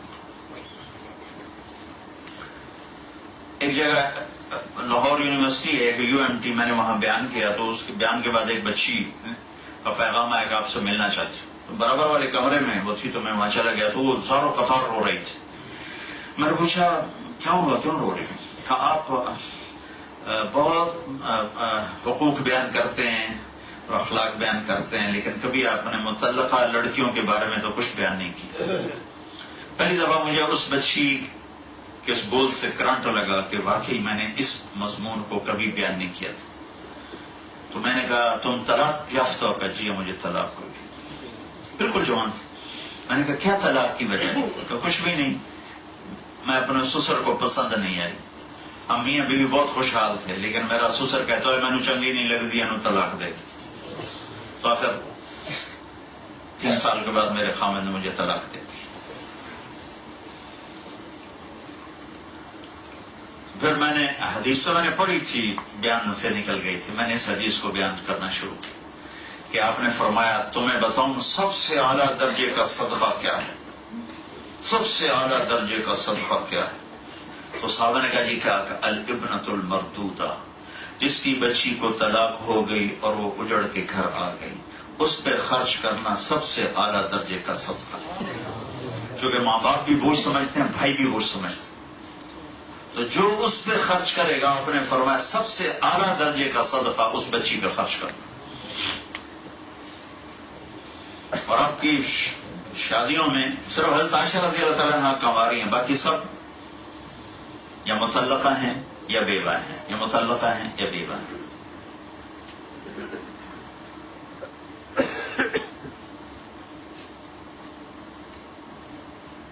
تو میری ایک حد ہے, اس کے اندر میں ہوں تو میں سکھی, میرے ساتھ والے سکھی. اگر میں حد کراس کروں گا تو میں زندگی خراب کروں. ہمارے پڑوسی ذمہ دار ہیں حراج, دنیاوی لحاظ سے پڑھے لکھی قوم نہیں, ویسے ذمہ دار بڑے ہیں. تو میں ایک بچے کی گیا شادی میں, اس کا نکاح میں نے پڑھانا تھا, تو اس کے والد کی بات سن کر میں حیران ہوں. وہ کہنے لگا مولانا صاحب میری بیوی نے مجھ سے کہا کہ دیکھو ہم زندگی گزار چکے ہیں اور یہ نئی زندگی شروع کرنے والے ہیں, تو تم ایسا کرو اس کے لیے پہلے گھر الگ بناؤ, پھر اس کی شادی کرو اور اس کو وہاں اس بچی کی ڈولی لاؤ, تاکہ ہم دونوں میاں بیوی ان کی زندگی کو خراب نہ کر بیٹھے. میں تو حیران ہی ہو گئی کہ ان پڑھ عورت نے یہ کہا. حالانکہ پہلے ساس سسر کا ذہن ہوتا ہے کہ ہوں ساری خدمت واسطے ایک آ گئی, وہ پہلے ہی اس کو اپنی خادمہ بنا کے لاتے, اور خامد سے زیادہ وہ حق جدلت. اور تقریباً 100% سسرال کے اخلاق ظالمانہ ہے. 100 میں سے 100 گھر ظلم ہی ظلم ہے. کوئی لاکھوں گھر اکٹھے کرو تو شاید کسی 2-4 گھروں میں ایسا ہوگا کہ جہاں بہو کو عزت دیں سسرال, ورنہ سوائے لان تان کے اور کچھ نہیں. دیندار بھی دیکھے, دنیا دار بھی دیکھے. تو اللہ تعالیٰ نے میرے ماں باپ کا میرے اوپر حق رکھا, میرے ذمہ ہے, اور بے شک بہت بڑا حق رکھا ہے, لیکن یہ نہیں کہ وہ میرے گھر کو خراب کرے. تو ماں باپ کی وجہ سے بیوی پہ زیادتی نہ ہونے دو, بیوی کی وجہ سے ماں باپ پہ زیادتی نہ. یہ کیسز کم ہیں, وہ زیادہ ہے. مجھے یہاں کی معاشرت کا نہیں پتا, پاکستان کی معاشرت بتا رہا کہ ماں باپ نے اپنے بچے کی زندگی کو تلخ کر دیا اپنے رویوں کی وجہ سے. کہیں کہیں ایسا ہوتا ہے کہ آنے والی لڑکی کی وجہ سے ماں باپ متاثر ہوتے ہیں, لیکن یہ کیسز بہت تھوڑے ہیں. یہ پہلے کیسز بہت زیادہ ہیں کہ سسرال, ساس سسر خاص طور پہ, پھر اس کی بہنیں. ابھی حج میں, اس حج میں ایک بچی بالکل 22-23 سال کی عمر لڑکی کی ہوئی, 18-19 سال لڑکی کی. وہ حج میں میرے ساتھ تھے, میں جنید جمشید کے ساتھ میں حج کیا کرتا ہوں. تو وہ عرفات میں میرے ساتھ ماشاءاللہ بڑی خوبصورت, اس کی داڑھی کا جی میرا گھر بس میں نے اب ختم کر دینا ہے, میں اپنی بیوی سے تنگ آ گیا ہوں. اچھا خیریت ہے کہ بس جی وہ اس کے اخلاق اچھے نہیں ہوئے. میں کہا تم ایسا کرو جب ہم حج سے فارغ ہو جائیں پھر تم مجھ سے ملنا, جب ہم میناس سے چلے جائیں گے میں مجھ سے آ کے ملتا. تو میں نے کہا اپنی بیوی کو ساتھ لے کے آنا, تو دونوں میاں بیوی میرے پاس آ گئے. تو میں نے کہا اچھا اب بتاؤ تو میں اس سے کیا شکایت. تو اس کو ذاتی ایک شکایت بھی نہیں تھی, جی میری ماں یہ کرتی ہے، میرا ابا یہ کہتا ہے، میری ماں کے ساتھ یہ کیا، میرے ابا کے ساتھ یہ کیا، میری بہنوں کے ساتھ یہ کیا. ایک چیز ایسی نہیں تھی کہ جو کہے کہ میرے ساتھ اس نے یہ کیا. اور اس بیچاری رو رو رو اس کا برا حال، جو طلاق تک نوبت پہنچ چکی تھی. اللہ نے اس کے گھر کو آباد رکھنا تھا، مجھے اللہ نے ذریعہ بنایا. میں اگر بیچ میں نہ پڑتا تو اس نے جا کے اپنی بیوی کو طلاق دے دی. اور اسے 3 سال ہوئے شاید.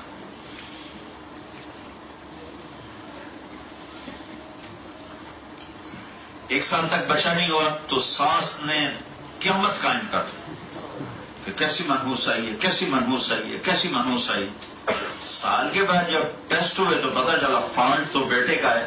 تو پھر وہ کیسٹ بدل گئی. اللہ کی تقدیر ہے، راضی رہنا چاہیے. اللہ کی تقدیر ہے، راضی رہنا چاہیے. پہلے اللہ کی تقدیر نہیں تھی، اب اللہ کی چونکہ بیٹے پہ آ گئی نا بات. اب تو میڈیکلی پروو ہو گیا کہ بھائی فالٹ بچے میں، بچی میں کوئی فالٹ نہیں. اب اللہ کی تقدیر ہے، بھائی راضی رہنا چاہیے. اللہ کی تقدیر ہے.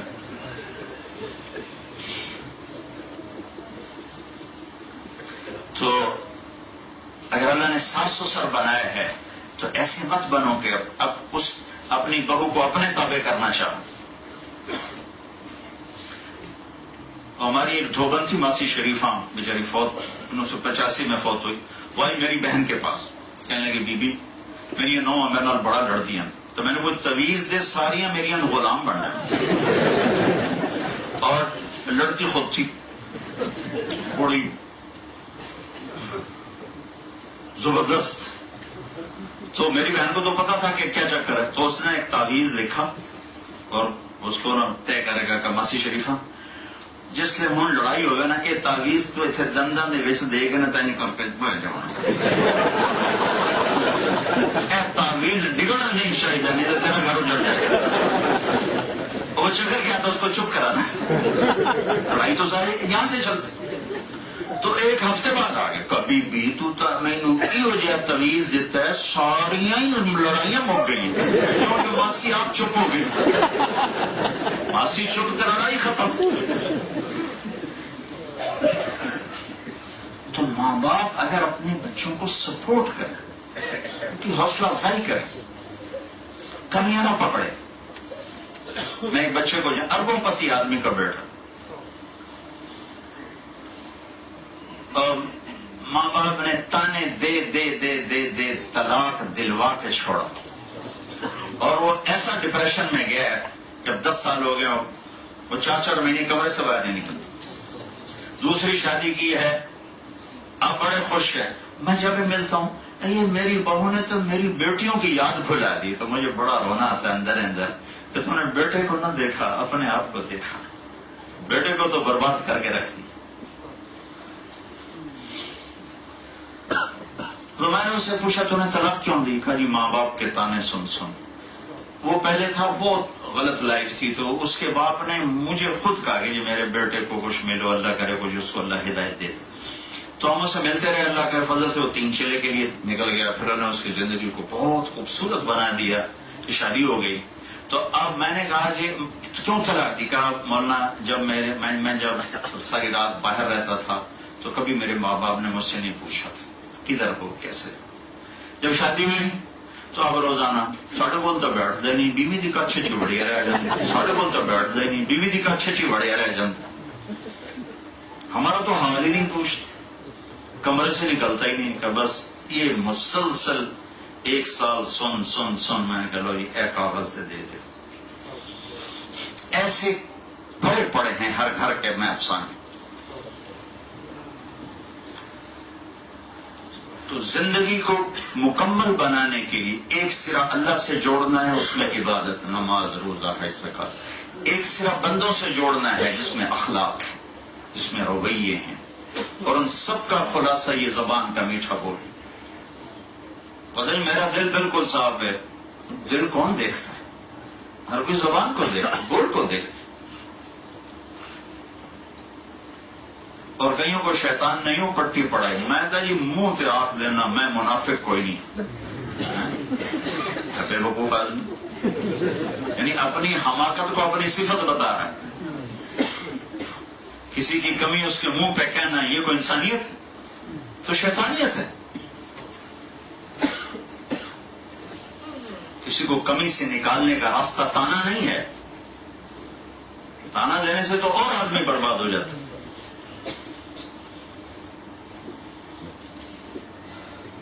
تو محبت دینا ہے، محبت دینا ہے، محبت دینا ہے.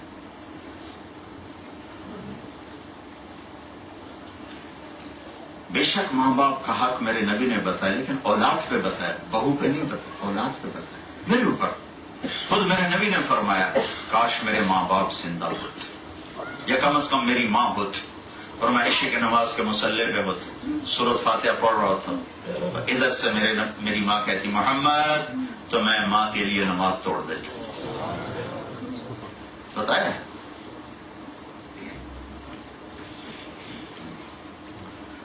اور آپ نے فرمایا باپ تیرا جنت کا دروازہ ہے، چاہے تو توڑ دے چاہے تو کھول. خدمت کرے گا تو کھل جائے گا، ناراض کرے گا تو ٹوٹ جائے گا.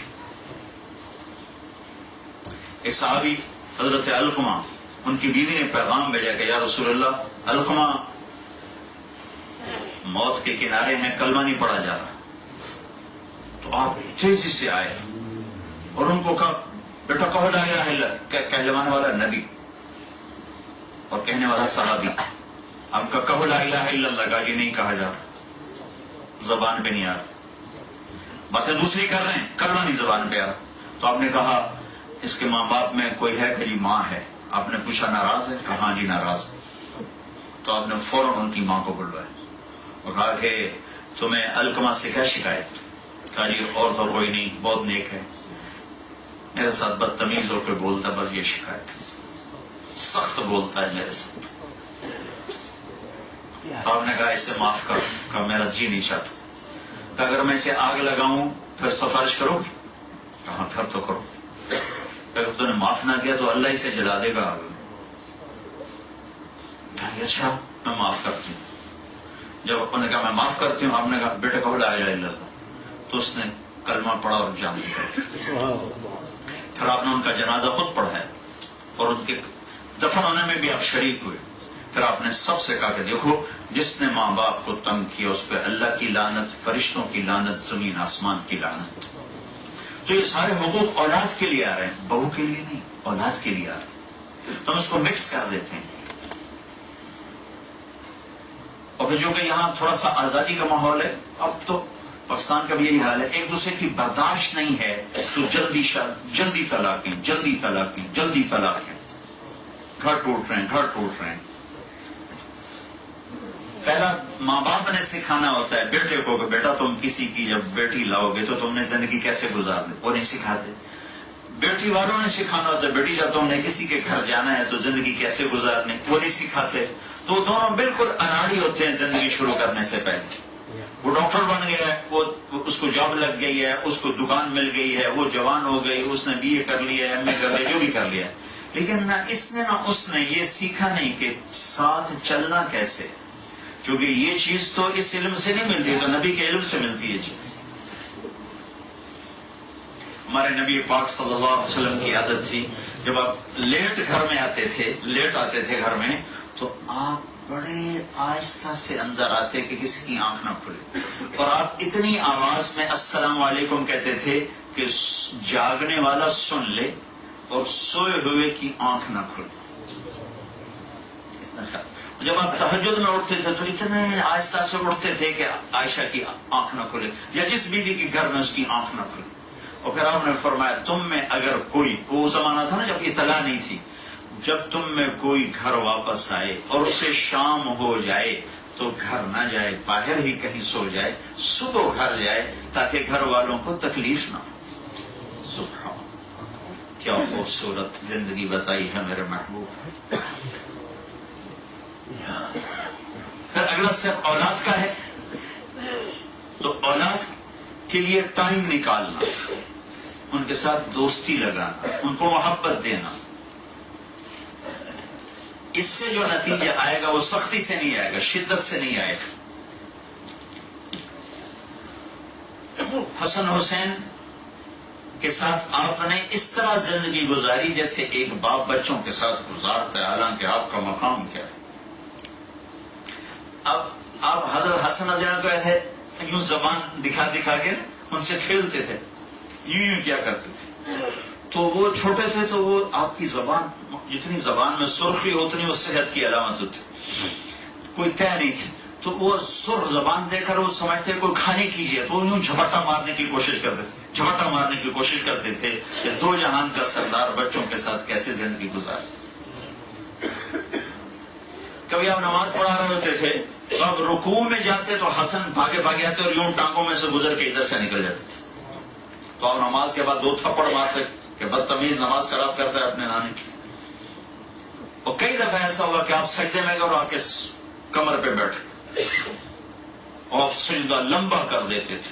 جب تک وہ اترتے نہیں تھے کمر سے آپ سجدے سے سر نہیں اٹھاتے تھے. ایک باپ بن کے دکھایا کہ زندگی کیسے گزارنی, اور دونوں کو ہاتھوں پہ اٹھاتے تھے اور کندھوں پر بٹھاتے تھے, یہاں بٹھاتے تھے یہاں.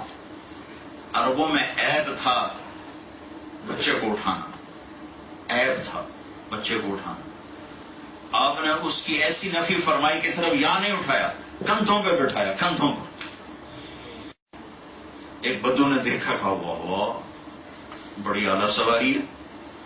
تو آپ نے فرمایا سوار بھی تو بڑے اعلیٰ ہیں. تو کہنے لگے یا رسول اللہ آپ کو ان سے بڑی محبت ہے؟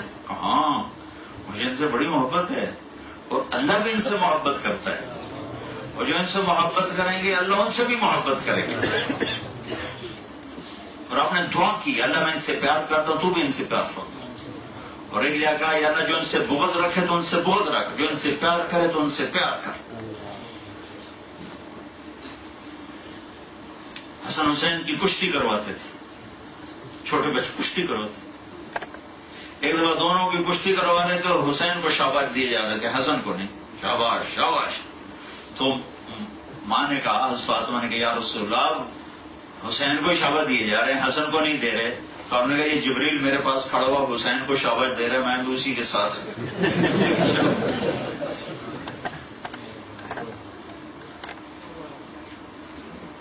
تو بھائیو زندگی کو خوشحال بنانے کا راستہ پیسہ نہیں ہے, زندگی کو خوشحال بنانے کا راستہ رویے ہیں, اچھے اخلاق, درگزر ہے, معاف کرنا ہے, ہر وقت ٹوکنا. یہ نفرت کی ابتدا ہے, نفرت کی جڑ بیٹھ جائے گی.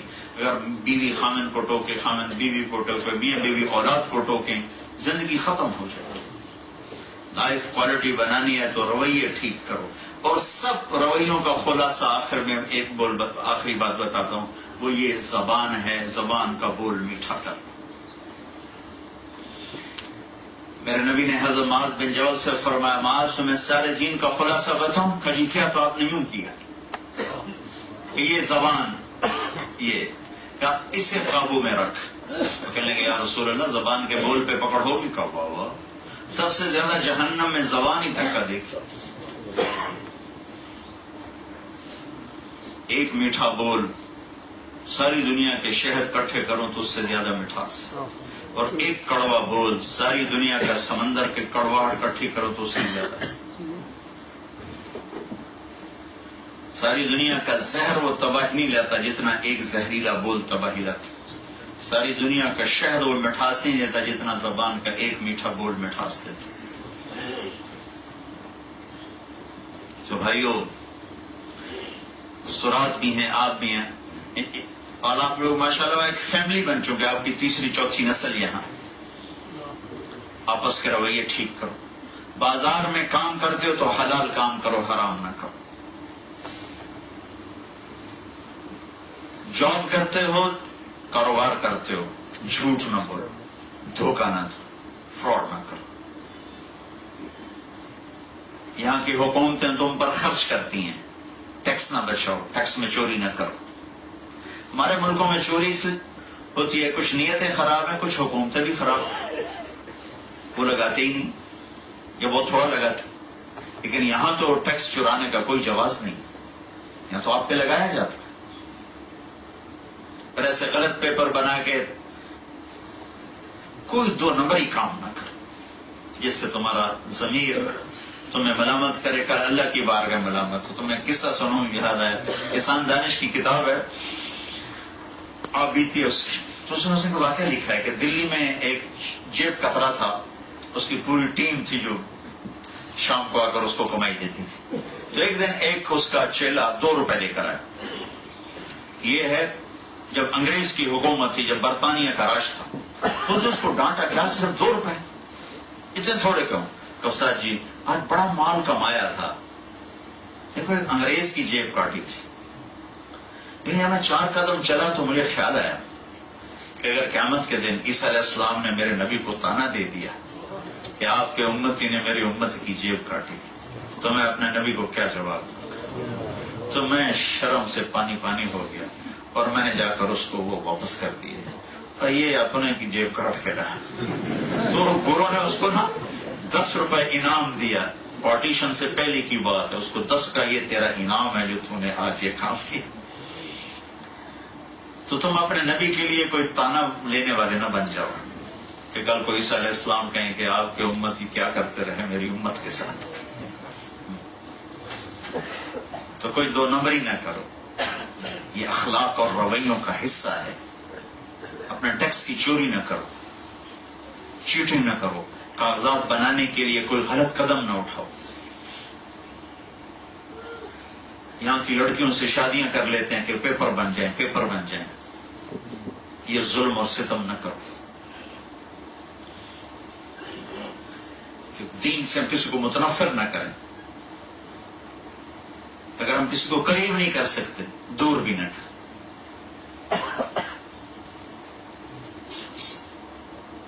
بازار کا دین سچائی ہے، معاملات کا دین سچائی ہے.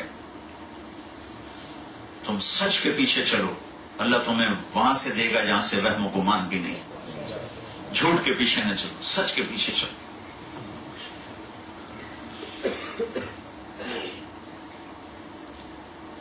یہ چند ایک چیزیں ہیں، ان کا اگر آپ خیال کرو گے تو زندگی بہت اعلیٰ ہو جائے. لیکن یہ تربیت سے نکل کر یہ چیز آتی، ایسے نہیں آتی. میری 1.5 گھنٹے کی بات سے کیسے ہوگا؟ بس اللہ تو چاہے تو کر دے، اس کے لیے کیا مشکل.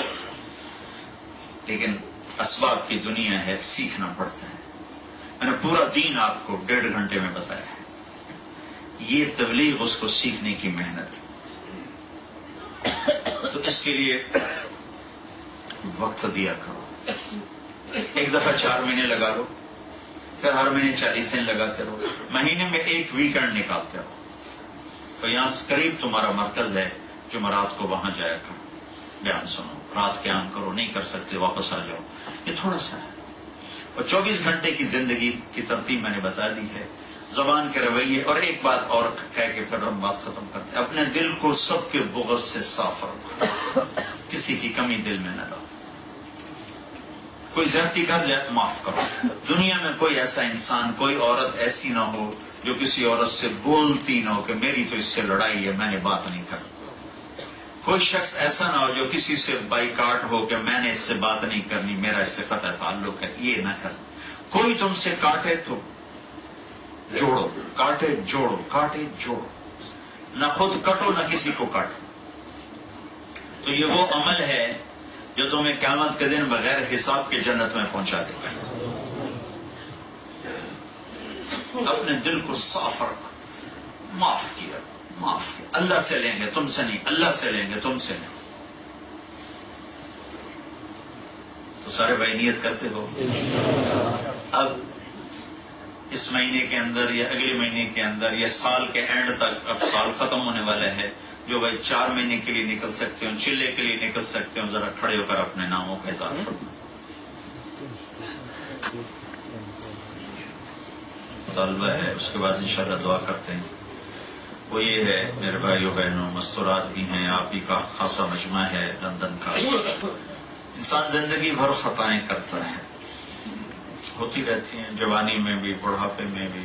کچھ جان بوجھ کے کرتا ہے، کچھ خطا سے ہو جاتی ہیں، غلطی سے ہو جاتی ہیں.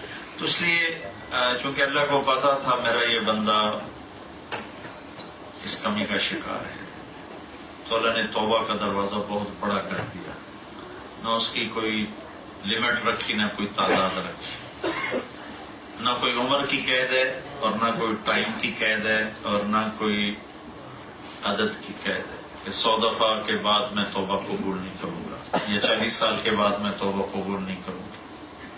باب التوبہ مفتوح ما لم یغرغر، جب تک سانس اکھڑتا نہیں، موت پر سانس اکھڑتا ہے، اس وقت تک میرے بندے میں تیری توبہ کا انتظار کر رہا ہوں۔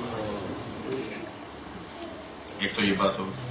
دوسری بات ہے ان استقالنی عقلت لہ، جتنی دفعہ تو توبہ توڑ کے آئے گا دوبارہ معافی مانگنے، میں اتنی ہی خوشی سے معاف کروں گا جتنا پہلی دفعہ خوشی سے معاف کروں، ذرا بوجھ نہیں ہوگا۔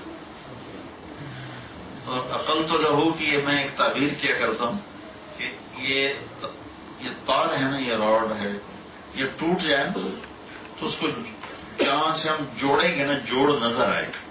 کپڑا پھٹ جائے تو اس کو رفو بھی کریں تو غور سے دیکھیں تو نشان نظر آتا ہے، یہاں سے رفو ہوا ہے، نشان باقی ہوتا ہے۔ تو عقلت لہ میں اشارہ ہے کہ تم میرے بندے، میری بندی، جتنی دفعہ اپنی توبہ کا برتن توڑ کے لاؤ گے نا، کوئی اللہ میں معافی مانگتا ہوں سے دوبارہ جوڑ گا، تو میں وہ برتن 100 دفعہ ٹوٹا ہو یا وہ 1000 دفعہ ہو یا 1,00,000 دفعہ ہو، تو جب بھی تو آئے گا نا تو میں اس کو اس طرح اپنی رحمت سے جوڑوں گا، پینٹ کروں گا کہ وہ ٹوٹا ہوا نظر ہی نہیں آئے گا۔ ہر دفعہ نیا کر کے واپس کروں گا، ہر دفعہ نیا کر کے واپس کروں گا، اور ہر دفعہ تیرے آنے کی اتنی خوشی ہوگی جتنی پہلی دفعہ ہوگی۔ قارون کا نام آپ نے سنا؟ قارون کا اللہ نے قرآن میں بھی نام ذکر کیا ہے، ان قارون کان من قوم موسیٰ، 2 رکوع اس کی کہانی کے سنائے ہیں۔ تو اس کا بڑا جرم تھا، اس نے موسیٰ علیہ السلام پہ برائی کی تہمت لگائی تھی، تو موسیٰ علیہ السلام کو جلال آ گیا، تو اللہ تعالیٰ نے کہا موسیٰ زمین کو حکم دے، جو کہے گا کرے گی۔ تو موسیٰ علیہ السلام نے زمین سے کہا اس کو پکڑ، تو اس نے زمین نے اس کو کھینچا، تو اسے پتا چل گیا کہ میں گیا، تو موسیٰ علیہ السلام کی محنت کرنے کا مجھے معاف کر دو۔ موسیٰ علیہ السلام نے کہا اور پکڑو زمین سے، تو اور نیچے چلا گیا، وہ پھر کہنے لگا مجھے معاف کر دو، میں توبہ آئندہ نہیں کروں گا۔ موسیٰ علیہ السلام نے کہا اور پکڑو، وہ معافی مانگتا رہا، موسیٰ علیہ السلام نے معاف نہیں کیا۔ اللہ کی حکمت تھی، جب وہ زمین میں دھنس گیا تو اللہ تعالیٰ نے فرمایا موسیٰ یہ تیری محنت کرتا رہا، تو نے معاف نہ کیا، اگر یہ ایک دفعہ مجھ سے معافی مانگتا میں معاف کر کے باہر نکلتا۔ قارون تو جو قارون کے لیے اتنا مہربان ہے، تو ہم تو قارون کے برابر کے گناہگار نہیں ہیں، ہمارے گناہ تو اس سے بہت تھوڑے ہیں، لیکن گناہ پہ باقی رہنا یہ اللہ کو ناپسند ہے۔ تو آج بہت بڑا مجمع ہے مرد عورتوں کا، ہم اللہ سے نیا عہد کریں، اللہ تعالیٰ سے صلح کریں، اور آج ہم سارے توبہ کر کے یہاں سے اٹھیں، جو پچھلے ہم سے ہوئے ہیں قصور کہ یا اللہ میں توبہ کرتا ہوں، آئندہ نہیں کروں گا۔ صرف یہ نیت کرنے پر ہی، کوئی 15 برس کا ہے یا کوئی 85 برس کا ہے، وہ یا مسجد سے یوں نکلے گا کہ اس کے جسم پر ایک مچھر کے پر کے برابر بھی گناہ باقی نہیں، مچھر کا پر بھی بڑا ہے، ایک ڈاٹ کے برابر بھی اس کے اوپر کوئی گناہ باقی نہیں رہے گا، اللہ یوں اس کو صاف کر کے بھیج دے۔ ایک لفظ پر ساری زندگی کے گناہ معاف ہو جاتے یا اللہ میں، اور اللہ تعالیٰ پوچھتا بھی نہیں کچے ہو کے پکے ہو، یہ اس کی رحمت ہے، اس کا کرم۔ شیطان نے کہا تیرے سارے بندے گمراہ کر کے ماروں گا، اللہ نے کہا جب تک معافی مانگتے رہیں گے میں بھی معاف کرتا رہوں گا۔ بس بس شیطان یہ ڈال دیتا ہے کہ کیا فائدہ، ادھر توبہ کرتا ہوں ادھر توڑ دیتا ہوں، اس کا کیا فائدہ؟ اس کا بہت فائدہ ہے، بہت فائدہ ہے۔ پچھلے تو معاف ہو گئے، اور پھر آئندہ اللہ کو رو کے دکھاؤ یا اللہ نہیں کروں گا، مہربانی کر۔ اور بیچ میں اگر موت نے لے لیا، ایک واقعہ یاد آ گیا، 3 سال پہلے میرا چلہ تھا سندھ میں، تو نواب شام پہنچا، تو وہاں ایک وڈیرے کو لائے بیان میں، انتہائی غلط زندگی اس بندے کی، انتہائی غلط زندگی. وہ بیان میں مسلسل روتا رہا. اور جب میں نے یہ توبہ کروائی تو سب سے زیادہ زور سے اس نے کہا یا اللہ میری توبہ. وہ گھر واپس گیا تو اپنے نوکروں سے بھی کہنے لگا کہ میں نے آج توبہ کی. رات کو مر گیا، سیدھا گیا جنت. نہ پلے نماز ہے نہ روزہ. ظلم الگ، سندھ کے وڈیروں کے کتنے ظلم ہیں.